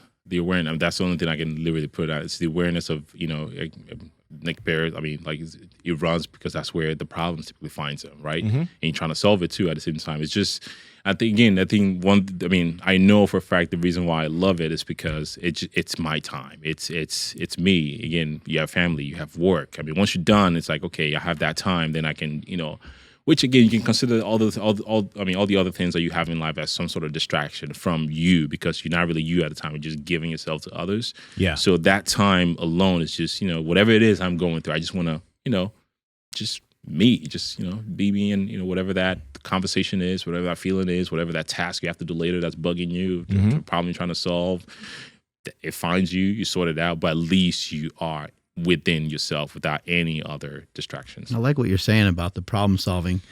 And I think, if we were to relate it to something like jujitsu, like if I put my knee on you, it's not going to be a problem for you because you've solved that problem a bunch of times. You worked on it. I don't even know how to get proper leverage. If you put your knee on me, I'm probably going to tap. You're gonna be like, Mark, I'm not even doing anything. I was trying to show you something. I'd be like, and I cry. Yeah.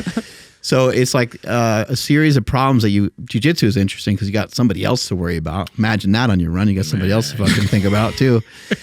But it is a series of problem solving. I think that's what people fall in love with. And lifting is like a little harder, I think, to get the same problem solving until you really, I guess jiu-jitsu would be similar. You got to learn a lot, but like lifting, it's like you don't even know fucking where to start. There's so many different lifts, so many different ways. I think lifting is just, realistically, you're doing it for a short period of time, really. Like, under load, performing a particular exercise, it's not really, a minute maybe, it tops, and you're done.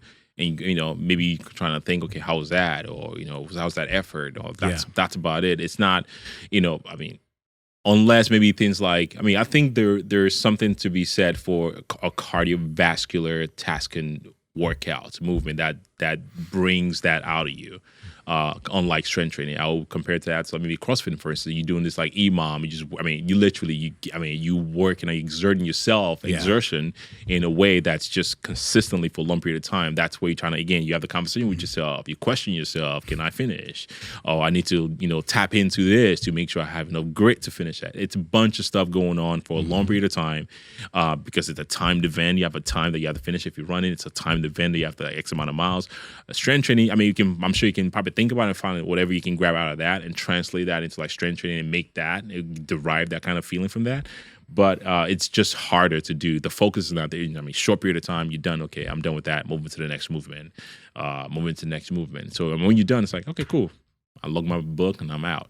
You feel good, but you're still not on that level of that running. So what actually you have a military background in terms of running, but over time doing more running, has anything changed? Has the way you walk changed? Has your gait changed? Has like the way you handle your feet? Because you mentioned sometimes on runs when you run into a problem, you're like, okay, let's focus on the big toe or something like that. So what have you found is like changing as far as your perception of your own body?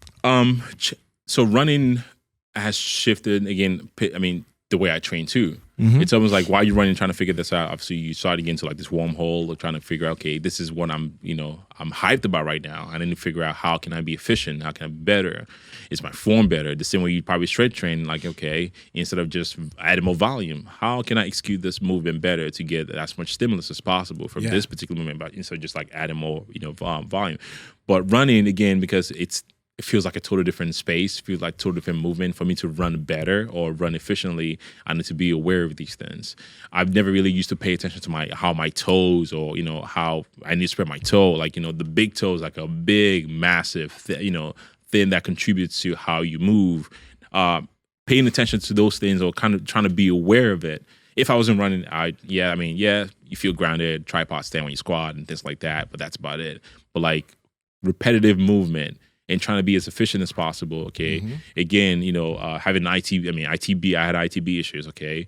I never knew how much I needed glute med work, like single leg movement, or trying to record myself just doing, you know, single leg movement or external rotation, or feeling my hips dipping on one side.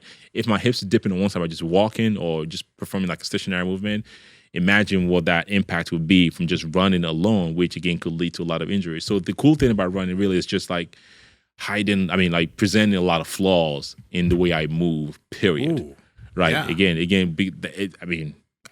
that you wouldn't even notice. And I compare it to like a gearbox, right? A gear that's now properly wedged together. You know, you can probably get some groove over time, but the more pressure, the more repetitive, the more wear and tear is eventually going to break. That's how I consider, okay, yes, I could, you know, function probably, you know, with training, strength training, but the more I run, I'm like, okay, this is not going to last long. So I need to figure out, okay, a big toe, everything starts from the feet up, right? You know, I mean, a house with a poor foundation is going to crumble inevitably. And you're going to pay a lot more money down the line to trying to fix that foundation problem if you didn't spend enough time or enough money or care in the first place to focus on having like a solid foundation. So a lot of things that I missed when I first started training, now that I'm highlighting, that's definitely paying dividends and allowing me to continue to do the things I still love to do. It'd be wonderful to be naive. Man, back to what you were saying earlier, because like you ever have people run past you and you're like, how the fuck is that person running like that? Mark, you see this wild ass form, right? But it's because they don't think about it. I have funny stories about that all the time because again, I used to snowboard, and every older dude that just started snowboarding or doing some sort of sport, and you see this, I'll sound like old as fuck right now. This young little humans.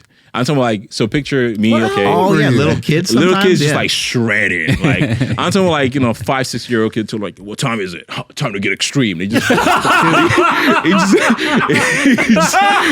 just flying. I'm like, you little shit. Like I was that guy. A perfect example to this was literally I was running. I have the same route from St. Louis. You probably know what I'm talking about. The Forest Park Loop, and every Saturday morning you have this like running club. This young dudes, I mean, high school, like short shorts, like, you know, locks flowing with a freaking blended shades on, and just like flying. I was struggling, bro. I think I had like COVID, like. I'm like, you know, I'm like, you gotta shout that when they're running. I got COVID. I didn't tell the kid, but I was my coach was like, hey, you know what? All I want to do is just want to get some miles in, see how you feel. I'm like, I never stopped so much in the long run. I'm like, so I just run in, and this little kid just flying by, literally almost same experience as like snowboarding. It's like just run like, it's a good day to be great. I'm like all I was huffing and puffing. I mean, I'm like, I run without a shirt on. I'm like, you're lucky I'm tired right now. If I'm not tired, I'll run out. I'm like, tell me that one more time. But I probably knew like, oh yeah, this wounded animal. He's not gonna catch me. Like, you know, it's a good day to be great. I'm like, is it? Oh God. While I'm struggling. Yeah. No, I mean, be naive. I mean, that would be great. That would be, you know, just be that young cat running again. You just flying by like, oh no. Anybody want to be like embarrassed? Go and do a 5K, and you'll see a bunch of little kids flying past you. Mark, why are you bringing traumatizing experiences out, man? I did a 4th of July 5K. Oh my God, this is so humiliating. You're like, it's gonna be fun. It's gonna be great. You go out there, Mark, get a little run in. Sounds like you were there this particular day. 4th of July 5K. It's like 4 years ago. I remember that shit was like yesterday. Again, my wife is the running joke. Is like, oh yeah. I mean, my wife and I, we have a competitive. You know, it's like, shit, I mean, easy. I can do 8 minute mile right now. Like, you know, 5K, I can do that. No, I cannot. But of course, I'm going to tell that. Even again, not naive. I'm well aware that I can do that. Showed up to the 4th of July 5K, and I was hurting. I kid you not. She had to be maybe 8.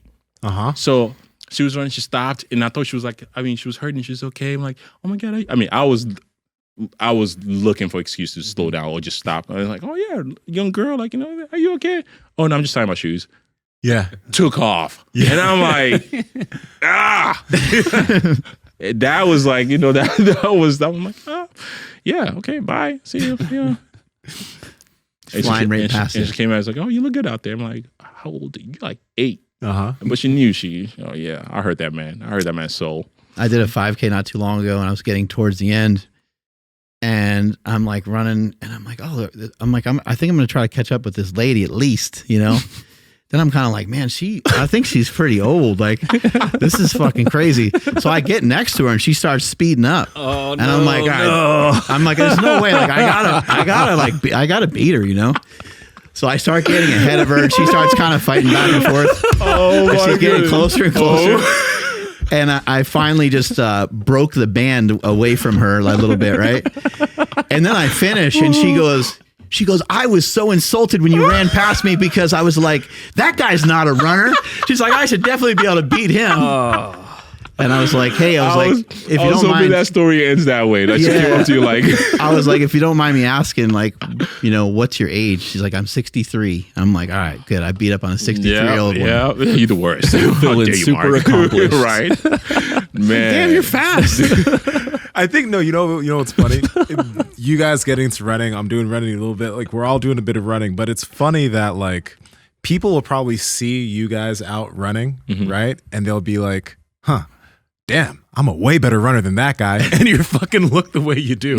Yep. It doesn't like it's just pretty fucking funny. Happens. It's I'm just pretty sure. funny. I'm sure it happens with them. I'm like, I know you judging me.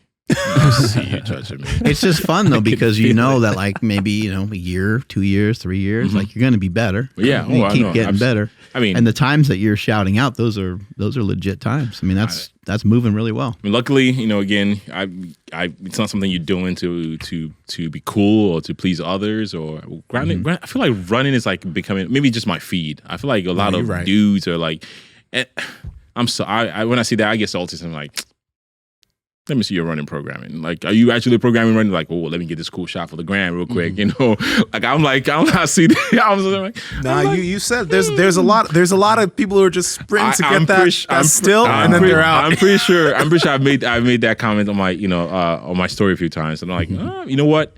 Whatever it is, you're a big dude moving, which I think creates a lot of attention, or I mean, a brighter scope on big dudes moving, big dudes running, and not being so even limited to like, oh yeah, well, I mean, we show up to a running track or running race. I'm like, oh, what's this guy doing here? Which I think that's actually transitioning a little bit too, because I think a lot of runners used to not care about strength training. And nowadays, I'm seeing more. Maybe it's something they've always been doing or whatever. I feel like the conversations now, like conversation used to be, yes, obviously, the more muscle you have, the more oxygen it's needed, and things like that. And that's why you see Nick Bear, people like kind of just if you want to get faster or whatever, you kind of just have to scale down a little bit. I mean, understand you're going to lose some muscle mass to get to that level. Maybe it's just but I think people like listening can correct me if I'm wrong, if you're a runner, that it used to not be like strength training. No, we just want to focus on running. Like the strength training aspect was not as focused upon until like maybe like in recent years, and understand no, you just don't need to be. If you run all the time, you're gonna be frail. You need strength. You need to be strong at the same time too, and that's been cool to kind of see. I think it's fair. I think it's a fair assessment. I think that people probably have learned, especially like. There's so many different ways to go about doing all this stuff. And again, if you're trying to become faster and you're trying to have the most efficient program, there's going to be some days where you really dump a lot of energy into a particular workout. Yeah. There's going to be other ones that are peeled back. There's a mathotone method that people talk a lot about. And you want probably, for some people, want about 80% of their training in there, 20% a little bit more intense. Yep. But for people that are just kind of going out and just getting the movement in, they maybe don't need to be quite as concerned or have it like pinned down quite as well. It's really just like get some time in with some movement. Just move. And again, I think that's one of the biggest things that a lot of people typically get concerned about when they first start. Like you care about like a certain time, but again. I don't know why people. I mean, maybe I'm just like have my own lens where I look at things. I never look at things or I want to compare myself to somebody else. I want to run as fast as this or that. I'm like, no, I'm just trying to move. I know I have an idea what a good time is or what a good time is not. But at the same time, I have the understanding like, no, if it's something I'm not used to doing and it's something new, I'm gonna suck at it. for a while before I get decently good at it, and I understand that. So I think that kind of narrows my scope to just focus on, you know, getting the time under my feet. It's probably rare too for some like the best runners. Maybe it could be agreeable that like 4 or 5 times a week is like an ideal thing. Yeah. Right? Yeah. I mean, and then so you probably need something else. Yep, absolutely. Or could use something absolutely. else. No, absolutely. And again, it's like, you know, I mean, the saying, you know, you run slow to run fast, or far. People, it's hard. I mean, you start running. It's a fast thing. How fast can you get there? Like, what do you mean run slow? The concept kind of just like, you know, evades a lot of people. Like, what do you mean? But I'm trying to run fast. No. Like, you're trying to build your fitness. And again, it's hard for me to, you know, I'm very, you know, thankful that I have, you know, smart areas that I don't know anything about. I will reach out and I mean, hire somebody that knows what they're doing. So I, you know, learn. And it's just, I just don't know. And I want to be good at it. So you teach me, you take over. That's why I, you know, hired a coach. And I mean, my half marathon, I actually followed an app, you know, to train for an app. I mean, so an half marathon, I mean, tells you run this mile this day, run that mile this day. How'd that go? It was good. I mean, it was good. I mean, I'm sure if I showed it to somebody, people like, oh yeah, I mean, I probably would have done this or done that, you know, whatever. But when I was like, oh yeah, I'm going to run a full marathon, that's a different beast on its own. I need to hire a professional. So shout out to Coach Casey Klein, one of the BPN athletes. I mean, she's a beast of a nature, and you know, it's like, I mean, she's very like, you know, Keith's like, no, Sam, the goal is not, you know, sub 3 hours. The goal is just get miles on your feet. Yeah. That's it. I mean, yes, you want to focus on the time. The only runs that I focus on time maybe is like once a week on my speed workout, my threshold workout, or my zone workouts, or my, you know, 100-meter repeats, or, you know, 1,000-meter repeats and things like that. You want to be in a certain, like, you know, pace. And that's the only time. Other than that, literally just get miles under the feet. Yeah. And I think, again, one of the biggest things, if people listen that want to get into running, I know it's very, very hard for you to, you know, not compare yourself to others. It is extremely hard not to compare yourself to others. Like, no, just like anything, right? Fitness, whatever. I mean, run your own race. You know, your own pace, your own time, and you'll be fine. Yeah. You know, it's a funny thing. I think last week or whatever, 2 weeks ago, I did something to my back, so I wasn't able to run for like a cool 9 days. And then I took a run yesterday morning, and it's like I was starting from scratch again.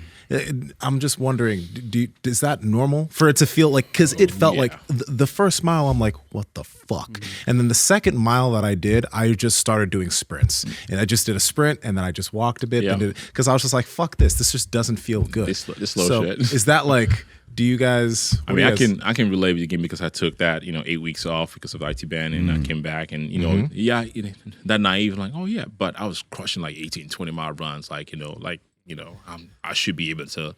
No. Yeah, I mean the first. I mean, mentally too. You know, it's a mental struggle, because again, I'm like, I mean, you get so. I mean, if you're not familiar with ITB syndrome is, it's essentially every step that you take on whatever part it is, it's like somebody driving a toothpick. I mean, ice pick to the side of your legs, and it's like, you know, you again, the awareness of like, maybe too aware, right? You know, slight little, I'm like, ooh, is it coming back? Is it coming back? So you like very, very conservative into like the way you do things. I'm like, okay, I'm gonna pause a little bit, okay, but maybe too conservative. I mean, I'll tell my guys, like, yeah, I mean, Sam, you can go far faster than my 45 pace. But to your point again, yes, you are definitely. I mean, 3 miles is like, oof.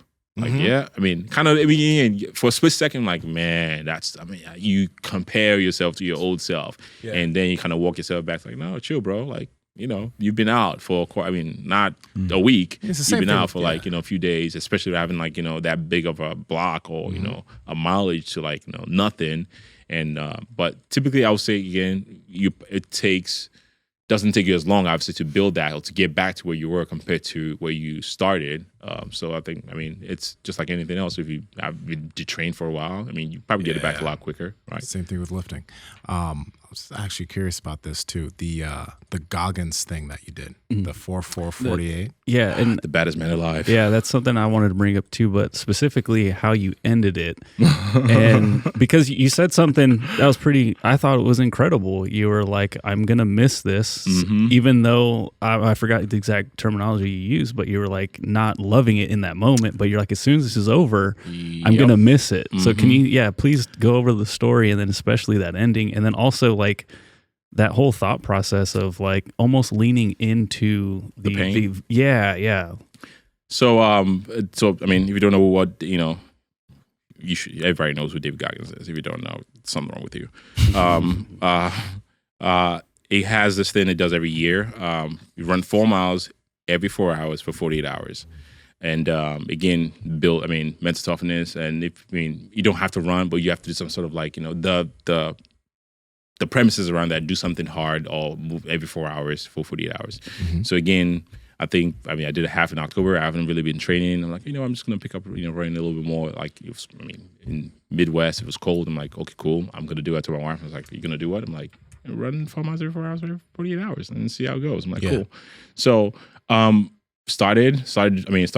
Why? Again, just to challenge myself, naive maybe. I'm like, okay, sleep, sure. Like, you can manage that. A couple of naps, here and there, that'll be fine. So I started. It felt fine. The challenging part of that is literally. Obviously, it's not the run itself. Your body does this weird thing, right? It's like your body's awake, but your mind is like still like groggy and asleep. The first mile, it's a struggle. I'm talking about but then again, you get in the groove. You finish the first mile of every 4 miles. Every mile is just like your body's still kind of just asleep. Like, your mind might be like, okay, let's go. But it could be a mind thing first, but your body's trying to catch up, or your body's like, catching up. Your mind is like, it's just this balance you're trying to fight throughout the whole time. So, overall, I was like, okay, I felt great. Going into it, again, you understand the assignment. Like, it's going to be tough. It's not like, oh my God, I didn't know it was going to be this hard. Of course, it's going to be challenging, right? And while I think I had 2 more iterations I had to do. The 4 hours was good. I went home. After a certain point in time, I'm like, man, fuck showering. I'm not even showering. So the 4 o'clock run into before the 4 o'clock, I did a 12 midnight run. I did not sleep because I found out when I tried to nap, it was just harder for me to get going. So I'd rather be up, period, and doing shit and not just have to like restart the whole body over again. So that was and it worked really well. Of course, it caught up to me like around 12 the next day. Took a nice little cat nap. Literally, I was playing my daughter. I think my wife took a picture of me just like wiped out on the floor, like sweaty pants and everything. I was just like, man, I'll be here if you need me. Yeah. So then the last, again, I think one of the excitement of like, oh, this is my last one, And I was just like, in that again, that having that awareness or conversation with yourself, like, okay, this shit is hard, like but you in a weird way, I'm loving it. I'm doing hard shit. It does something to you. If you ever done anything hard in your life, it does something to you that's very, very hard for you to explain unless somebody else go through that experience themselves. So was running. I was with my homie Max, who was helping me just record and just keep me company too. Because I was gonna put a video together, and I was just running. And I was coming to the turn of 3.5. I'm like, I just felt this man, this feeling of doing something hard. This feeling, and I was just grooving too. And it was hard to explain. Max was like, after about right, I'm like, I don't want to stop. I don't want to stop. Because again, I know back to the feeling of winning my first pro show, right? Or getting body or splitting those pants. Or splitting those pants. Or winning a pro show. It's like I don't do accomplishments well or celebrate them as much as I should. But the harder things, that's what I feel like that's the challenge. That's where maybe the meaning of life is really it's cool when you win stuff, celebrate it, but the challenging stuff that you do, those are probably the most valuable thing that you ever do. So having that struggle, I know the amount of value that I'm getting from that. It's almost like I just want to keep going. I want to keep going. I don't want to lose it because again, I know when it's done, I'm feeling like, oh yeah, that's done. Cool. Okay, I'm moving on from it, and that's it. But I just want to live that suck a little longer. Yeah. Like, you know, I want to bask in that. Like, I think I said bask in that fuckery a little longer. Like it's somebody that's ever done any endurance, like whatever, or something challenging. You probably can relate. Like, you just want to live in that. You want to, like, if I can bottle that stuff somewhere and just like stick a sip every now and then, I sound like a junkie, man. Dude, I'm like, I just want let me take a hit. Let me just take a little hit. I just want that. And I end up doing, I think, 6 miles instead of 4 miles because I just didn't. And as soon as I finished, man, like clockwork. I'm like, oh, okay, cool. That wasn't that hard. Like, then it's like, okay, what else can I do? Like, what's the next hard thing that I can find? It's a weird. Again, hard for me to explain. It's one of those things, like, you know, it's if you've gone through whatever that correlation to running or hard thing is, you can relate to that. Is it basically like, is my math way off? Is it like 5 runs every day? Pretty much. Yep. Because it takes you a half hour or however long it takes you to do 4 miles or whatever. Yep. That's really an interesting 6, thing. Right? 6. Because it takes you X amount of time to run. Yeah, pretty much I give myself like an hour at least to finish the run and kind of time it. Okay, I run an hour. I have 2 hours or so to like recover, on a nap, whatever. Then go back and do that fun. I just want to address what you were talking about earlier when you said you went out for your run and you felt like you were brand new. Fitness falls off fast and strength falls off way slower. So when I used to prep for powerlifting contests, the way the nervous system works and different things like that, and I know some people like to squat like the day before they go in, but in my opinion, those are people that just have a lot of anxiety, and I don't think it's Working through a lot of necessary. problems. Yeah, I don't think it's necessary. Chasing after something makes any sense. So in powerlifting, a lot of times, most of my stuff would be done about 2 weeks out. My benches, my squats, my deadlifts, and I really wouldn't. I would go in and train, but it would just be something totally different. So your strength sticks around for a long time. Your fitness will drop off really fast. Yeah. The cool thing is your fitness will come back really fast too. Yep. Or the strength. And so I think you said it really well earlier. You're basically, for what I'm getting from your lifting sessions, is that you want to move around better. You want to be more athletic, but you owe it to yourself because you spent so much time building this amazing body. Yep. You better send a signal to it that tells it not to give up and not to start to give up all this muscle mass. Absolutely. Otherwise, you don't have the same choices anymore. Yep. Like you get yourself down to like 170 or 165, you can gain that muscle back. You can gain that strength back, but it's just a really long road. Absolutely. It would take a long time. Absolutely. Again, you work so hard to to gain it. You want to lose it, and you just trying to find a way how can I hold on to what I have, and holding on to it, I know it helps me to be better in other whatever form of fitness that I decide to do moving forward. That's why strength training is important in any sport and anything that you do. I don't care if you play table tennis or you can get some benefit from some sort of strength training. But no, you nailed it right on the head. You have anything else that you're thinking, like when you did that challenge of the 4x4, do you have other challenges in your head where you're like that was really exciting, that was kind of cool, I want to find something similar? Not necessarily a challenge, but again, whatever. No, I'm not gonna do any CrossFit or no hate on CrossFit. I love you guys, don't come for me. So because I was not able to finish the marathon I was training for due to IT ban, so back to running now. I built in on that and kind of just looking forward to that, 26.2 in February. I'm trying to do the Austin Marathon in February and possibly do an ultra also, like a 50 miler. Again, I'm just, I don't know. Call me crazy. I'm just, strength training is fun. I love it. I need it. But as the saying goes, what got you there won't keep you there. What got me to fitness is strength training. I love that. I still love it. I still do it. But as far as dude, your body's capable of so much, so much. And I think once you realize that, once you get a taste of it, it's hard not to push it. What else can you do? Mm-hmm. Right? It's and again, a lot of people, if you don't get what I'm saying, you need to find that thing. And again, it's just, and some psychological aspect of things, you just don't want to go through life wondering what could have, or, did I really tap this body, like it's full of this, capabilities and potential? Like, did I really use it, like, to that? I'm coming to, find that out too. And on the other personal level too, like my family and I, almost a year ago actually, got in a car wreck that, it was deadly for the other person. I think we had a conversation about that last year. And that happened. And I'm like, we have this notion, especially younger dudes, like you think you have this time, like you have, I'm 21, like, a lot of, again, reels typically, I feel like I don't learn a lot of shit from reels, but every motivational reels I kind of just sting a little bit better. And I think one of the reels that I saw was like, leaving your house or waking up in the morning is an underrated blessing, right? Like literally the fact that you rolled out of bed.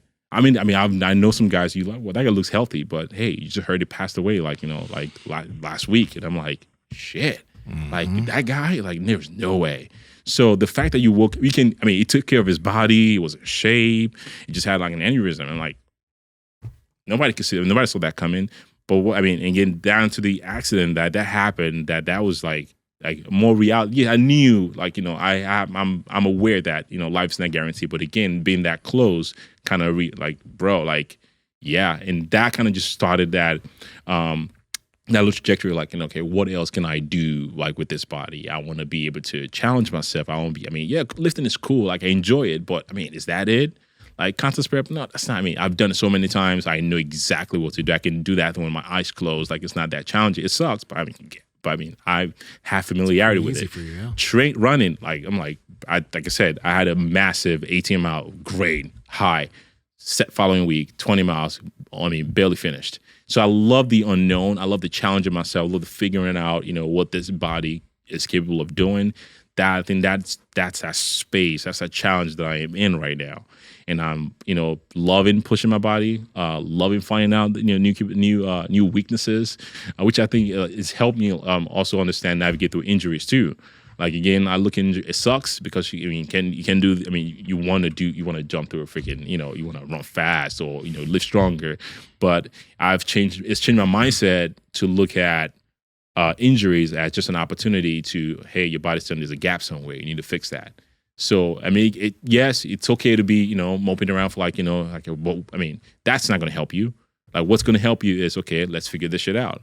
And that should be a fun project on its own that you're trying to figure out. That's, it's all the mindset change. If you cannot change your outcome, change your perception, right?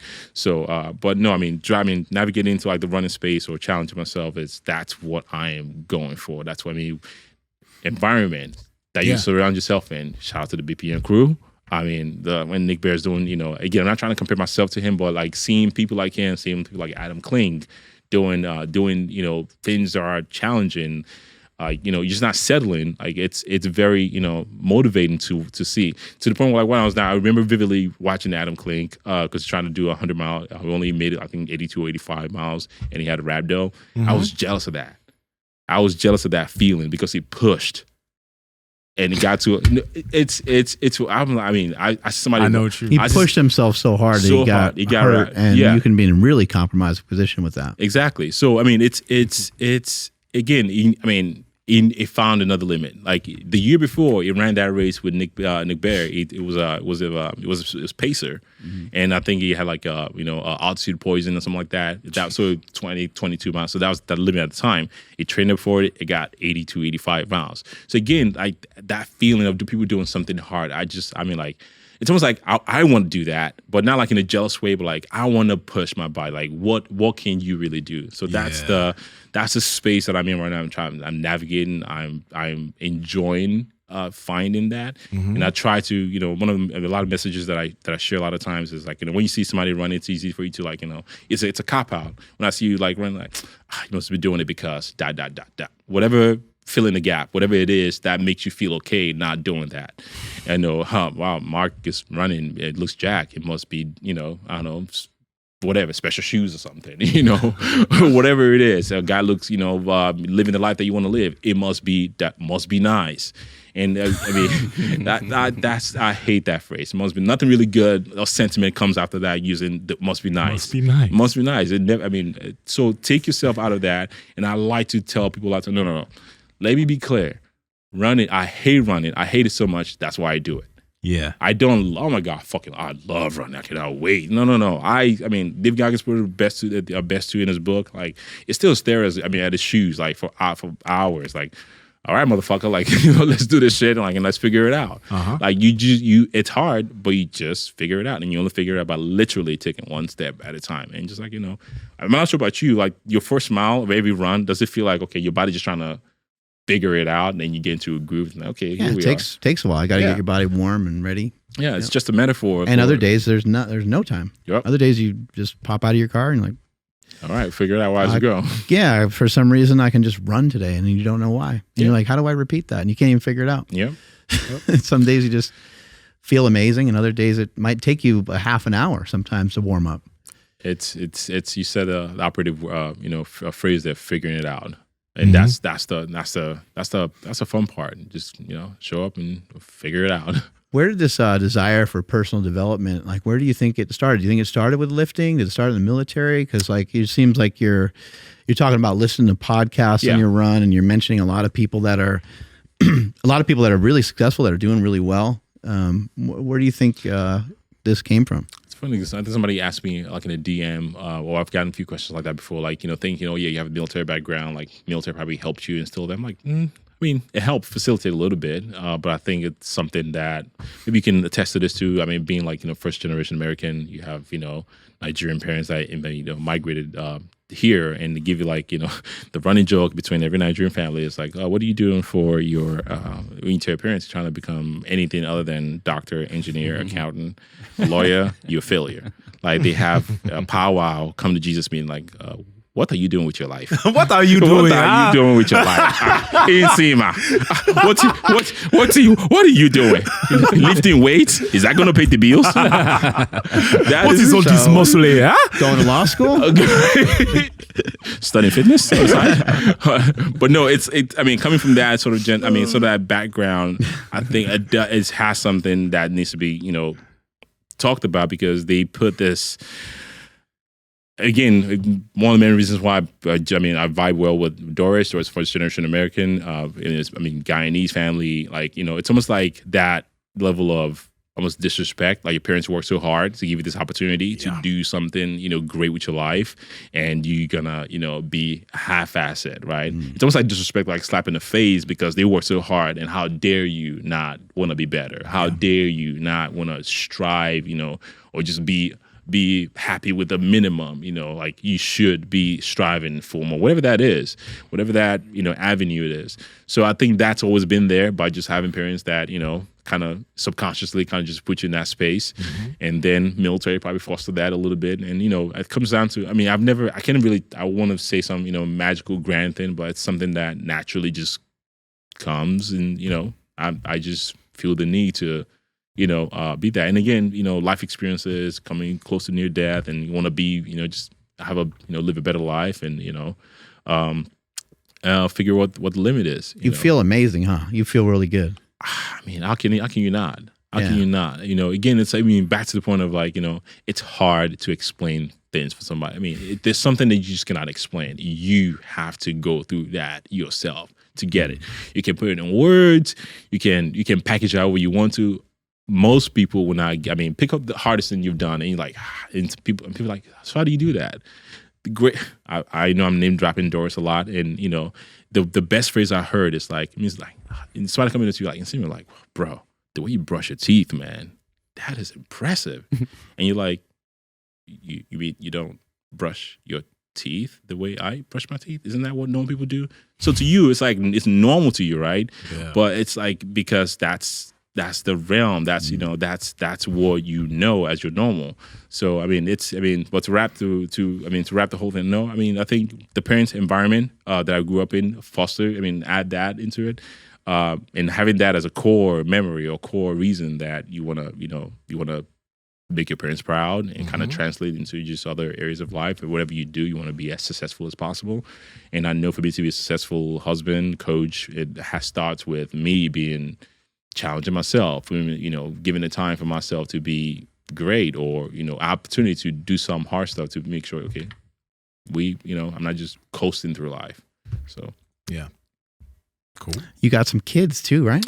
I do. 2 beautiful girls. One is going to be 2 in 2 weeks. I saw a video of like one of them running up to you. Maybe it was both of them. Both. But at least one of them running up to you like on a sidewalk somewhere. I was like, oh my God. That is probably one of the cool. I mean, it was like we were on vacation and it was just, I mean, probably not the smartest idea to do, like in the heat of Florida, running a 10-mile run. And I was just coming. It's like it's a saying in my house now that you come in. It's like, oh, my youngest daughter, Riley, comes like, ooh, that is sweaty. I'm like, not to know. I can literally come after work. Oh, that is sweaty. Went to the gym. I'm like, no, not sweaty. You're not sweaty yet, but I'll be soon. Yeah. Like ew, you sweaty. I'm like, yeah.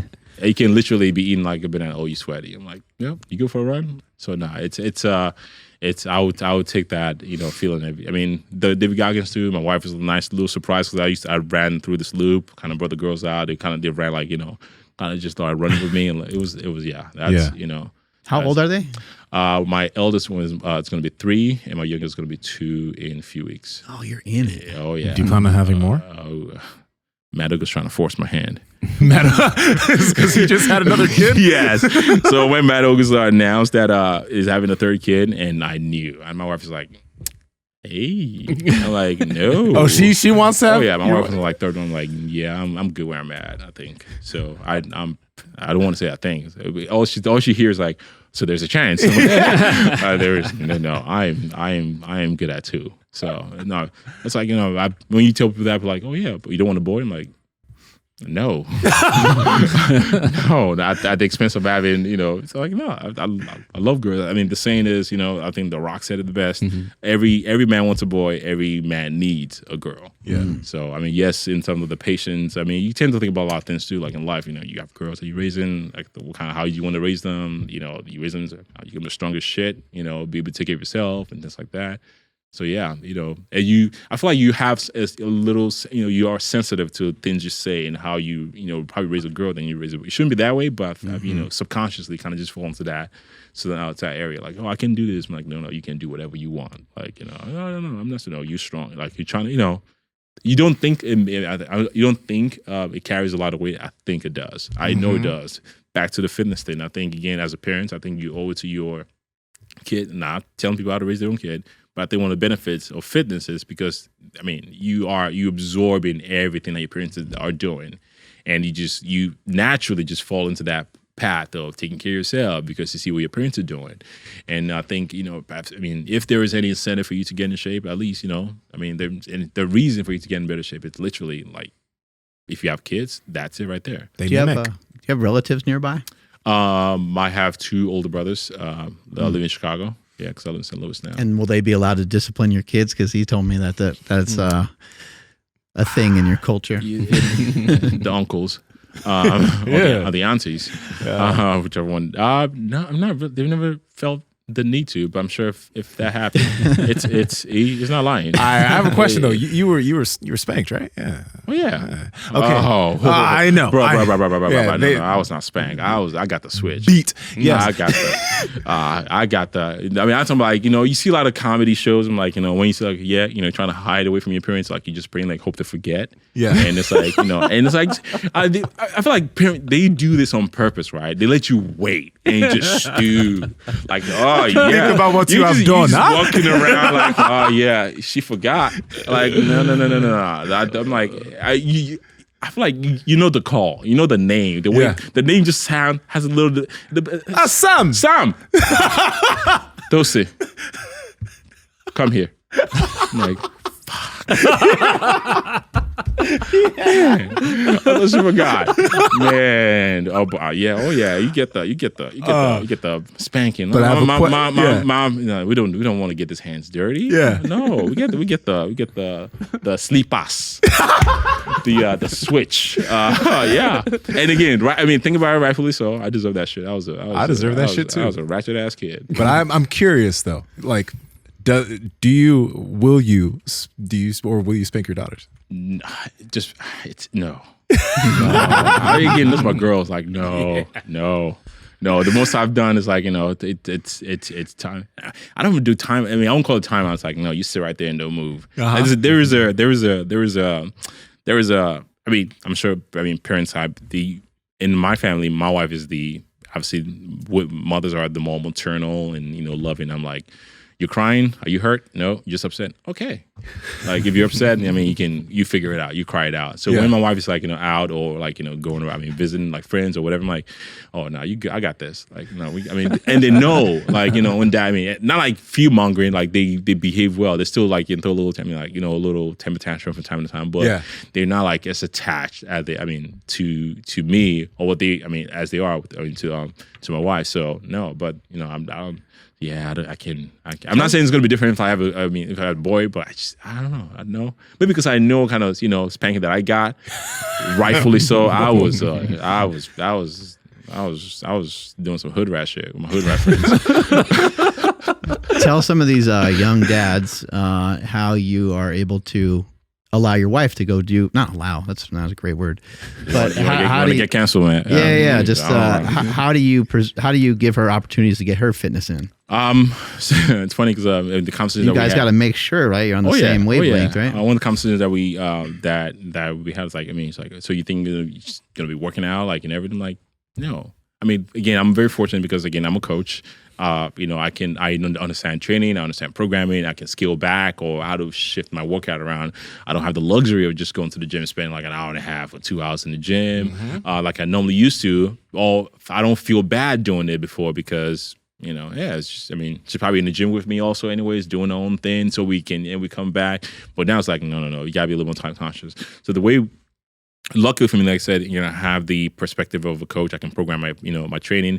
I used to be the guy like, no, I'm never gonna train during lunch or in the morning. But like, no, like my lunchtime is like where literally, and there's a video on my YouTube. I literally did like a raw training leg day, hard training, RP called Jesus, like in 45. Like, like when you call just like, nah, son, I ain't home, man. You gotta save yourself from this one. Yeah. Like I for like 45 minutes. Like you put your phone away, like just focus up and you can get a solid workout in if you truly focus on like not getting distracted, just focus on your training. Mind you, I was recording the video too while I was doing it too. So it wasn't like, so imagine what I could have done. And the quality was there too. It wasn't like I was pushing some heavy weight. But the point, to wrap that around, the way we manage that is, again, I understand she needs her fitness to be her true self. I need my fitness to be my true self or my best version of myself to be able to be the husband or, the human being that I need to be. And, it's a priority that, you want to make sure you are taken care of. And it comes down to you make time for what you truly want. Yes, we'll have 24 hours. I'm sure if we all sit and taking accountability of how many time you spend a day, you can, whatever it is that you find, I'm sure your phone tells you, hey, you spend, 5-6 hours on Instagram today or social media today. You can do a lot of shit with that because, again, it's just scrolling, right? But things that you care about, you find time for it. So we do find time. So she comes over, kids go to daycare, they come from work. Take care of that. She goes to the gym, go work out. And by the time she comes back, the kids are down and, go to bed. So. Have you seen that look in her eye before where you're like, hey, I'm going to watch the kids? That happened the first week. Honey, let me take the kids from you for now because there's some tension here. I don't know what's going on. But, No. I get what you're saying. No, not at all. She watching? Hi, she watching. I promise. If you, being real as fuck, if you are in a relationship, there are times where, again, like I said, my daughters are like obsessed. I can literally be sitting on the same chair, like both of them will be like all up on her. Like, and I'm like, nobody needs me? Okay, all right. And she gets mad at me, like, what do you, like, you don't want to hang out with me. What am I going to do if I take one off? Right. Like, they cry because they all want mom. So again, she's a teacher too. So she's like, I'm just I'm overstimulated, overtouched. Like, nope. Like, yep. Like, get away. And you recognize things like that, or not in a bad way, but like, I know you feel good after a run. I know you feel good after working out. I know you feel good because you have this time to just do whatever you want to do. So understanding that, or what you need to be your best self is very important. I think is, that's just, the key. And likewise, she knows I love running. If I go Saturday morning, I'm leaving the house like 5 o'clock in the morning, go to my running track, and I'm not going to be back till like, 9 or something on my long runs. Again, if I need to wake up 3 o'clock in the morning to get this run in, just I will do that because I know how important that is to me accomplishing a goal. And to some people, I mean, in the coaching business, you have a lot of people that reach out. I mean, like, but my wife is not, not sharing the same goals and this and that. I mean, that's a tough conversation to have, period. Because I mean, you just got to find some sort of commonality to make that goal or find a way. The best thing I typically tell people is like, okay, you have to find a way to make your wife understand this is what you need to be your true self. Like, it's not, again, you can find the time. You can do it together, whatever that form of fitness is for either of you guys. That's what you need to agree on. And because you know how you feel if you miss a day or if you become groggy, you become, irritable, like, that leads to a bigger problem, all because I'm like, no, why are you working out? Why? Like, no. Yeah, it's tough. I'm not gonna tell people how to handle their relationship, but again, it's having that conversation. I need this to be my best version of myself, and I think any couple should want that for their significant other. So. And she was into fitness before, like right, like she was somebody who this was already part of their life. Yeah, I think she was just starting picking that up when we met, getting to running. I mean, she's there, ran in high school. Her dad is a runner. Her dad is like a really, really good runner. The first pair of shoes that I ran in was like Asics, like post, like my run like was her dad's old shoes. Just because I'm like, I don't know how long this thing is gonna last. I don't want to invest that kind of money in it. I'm just like, let's see how that goes. Dad has a running joke. I remember like when she did first half, a few halves, and her dad's running joke is like, what happened to you? Did you fall? Yeah. But it was like 8 like something pace line, but obviously it's a joke. It's like, no, I did not fall. I just tried really, really hard. Yeah. So I mean, it's an awesome to have that kind of support group from. But no, she's definitely was in fitness before we met, which it can be tough from some if you just kind of finding that at the same time. We feel like maybe one of the couple is kind of doing it without the other one. It's like,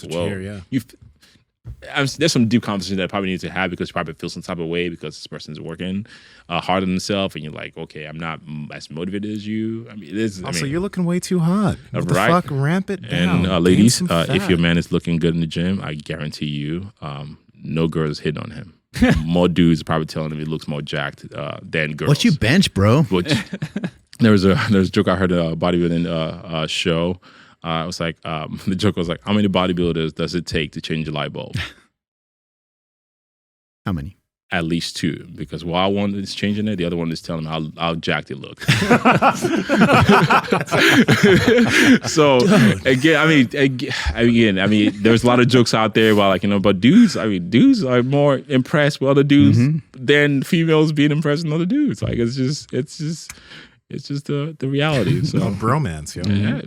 What you got over there, Andrew? No, so I mean the Goggins stuff was really what I wanted to dive into, but I'm just thinking like I'm so grateful. So my stepdaughter came into my life when she was already 4 years old, and I'm so grateful for that because I just had my son, so he's gonna be 2 in January. Yeah, and I have no idea how anybody has more than one. Dude, this little guy, I love him to death, but holy shit, dude, like. Kids and this is because like my wife is amazing, so she takes care of like 99.99% of everything. Shout out to the women. But it's kind of like the flip side. When I come home, he does not want to get away from me. Like he cannot, like I can't like pry him off me. Like I'll run in and like, dude, I gotta go to the bathroom, and he's just like, nope, you're not going anywhere. I'm like, shit. So how do you see yourself implementing fitness for your girls? Again, I mean, because they are so impressionable, I don't plan to do anything really. I mean, again, the only way I plan to implement fitness is by just showing them what dad is doing. Showing again, just by them running, like, or just like flexing or strong, like do things like that. And or you see you like working on a kettlebell, like I want to lift it up. Oh, it's heavy. Like I think again, the way I learned also is again my dad's 6'2", like 230 pound, 40 pound dude. He's a big dude. Damn. So seeing him seeing pictures of him working out, I'm like, like that guy. It's again, it's to the point of like, parents, if you want to, you don't have to force your kids, just because again they already have this impressionable character or personality that are easily impressed with like things that you do because they see you more, right?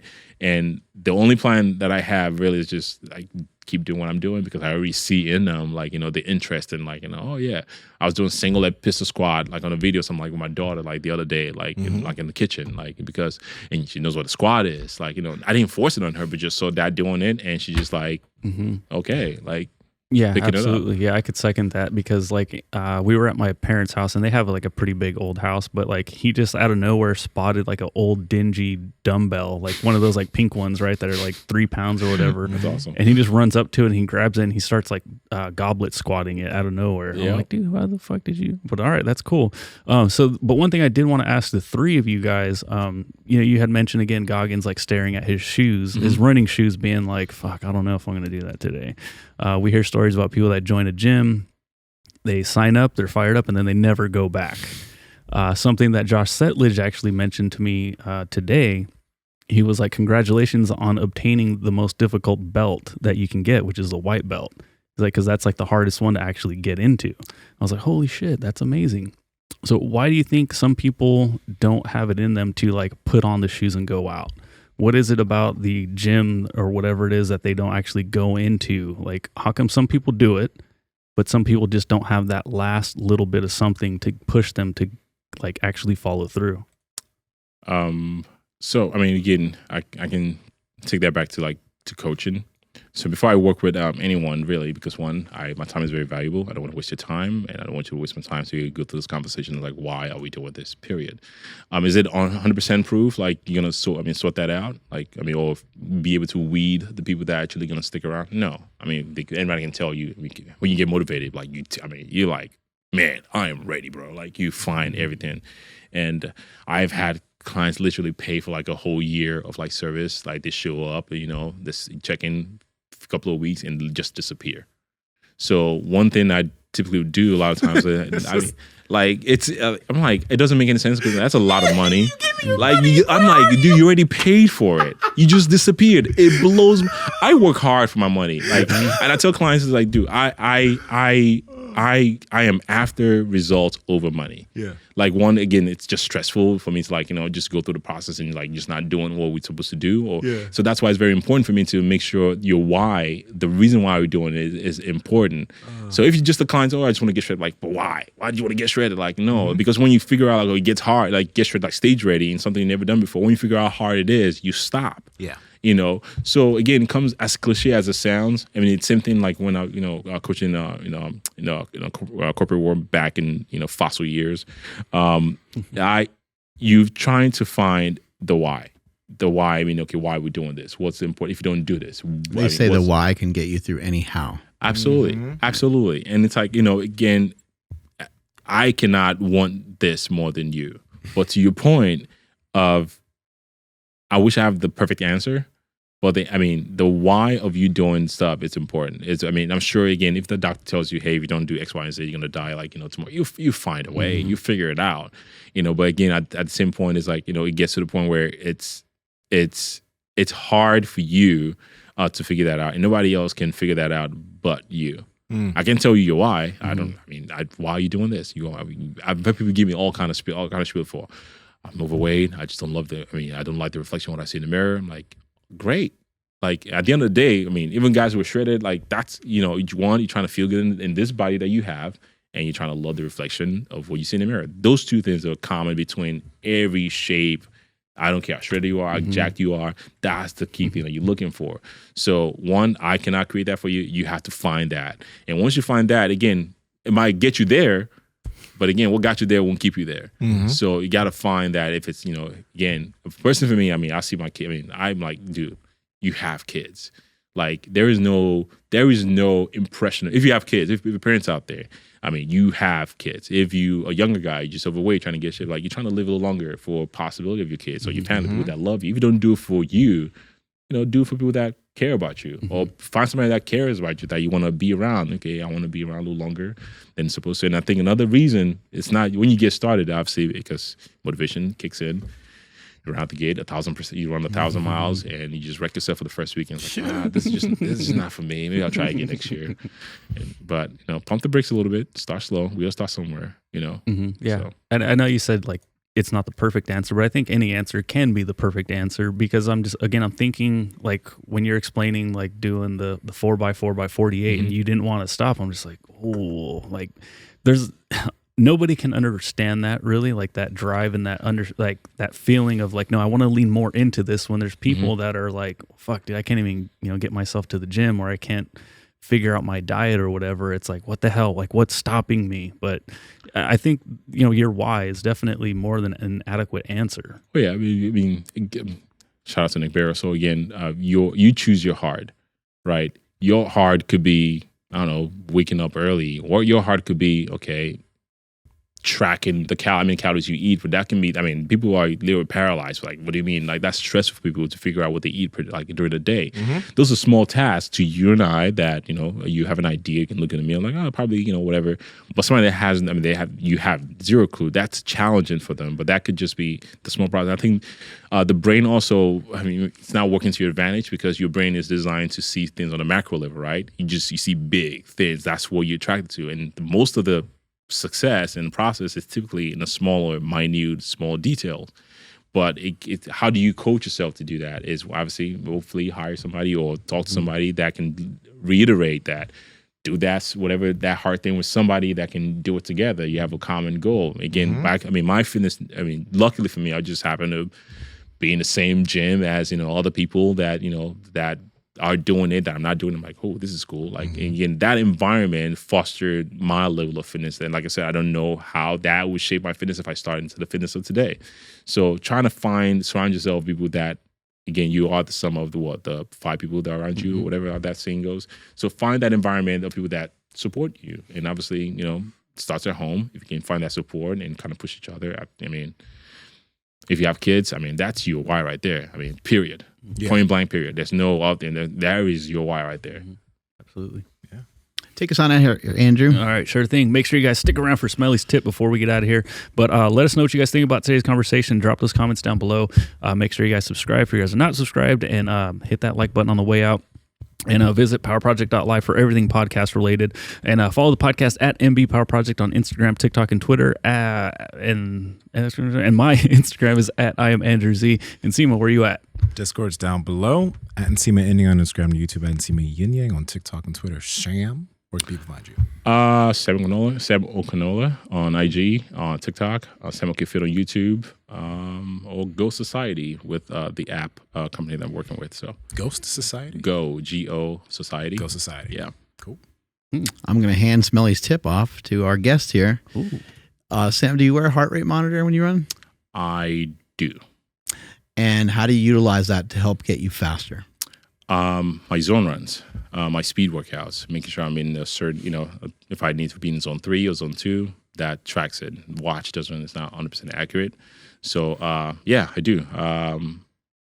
What's zone 2, zone 3? Zone for 2, you? Zone 2, like heart rate wise, 140, marathon, 180 minus my age, 140, 144. That's my zone 2 typically. And that's most of your training's probably there? Yeah, most of my training's probably there, the exception of the sprint workouts, the 100-meter repeats. I have to keep a certain pace that I'm, pushing a little bit harder on.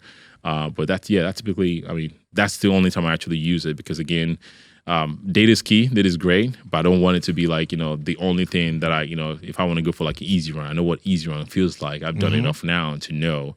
And even though you're getting started to like your fitness journey, maybe just, getting conversational piece. It's like weighing your food and stuff and tracking. You don't need to do it at a certain point as much because, you have an idea or maybe, but no, I have it. I put it on when it's needed, but most of my long runs, again, I'm in that space now that I'm not really, chasing for a certain time of the marathon. I just want to finish. So if I'm chasing for like a specific time, I have to be in a certain, or maybe like a heart rate threshold raise, or maybe I've done some threshold runs or some fatigue testing runs I have to do, which require me understanding or know what heart rate zone that I'm in. So. Well, there you go. That's the tip. I think a lot of times when it comes to running, again, people think that you're just going to go out there and just run as fast as you can every single time. And after a while, your luck will run out with that. Maybe you will make progress. Maybe he will for a little bit in the beginning.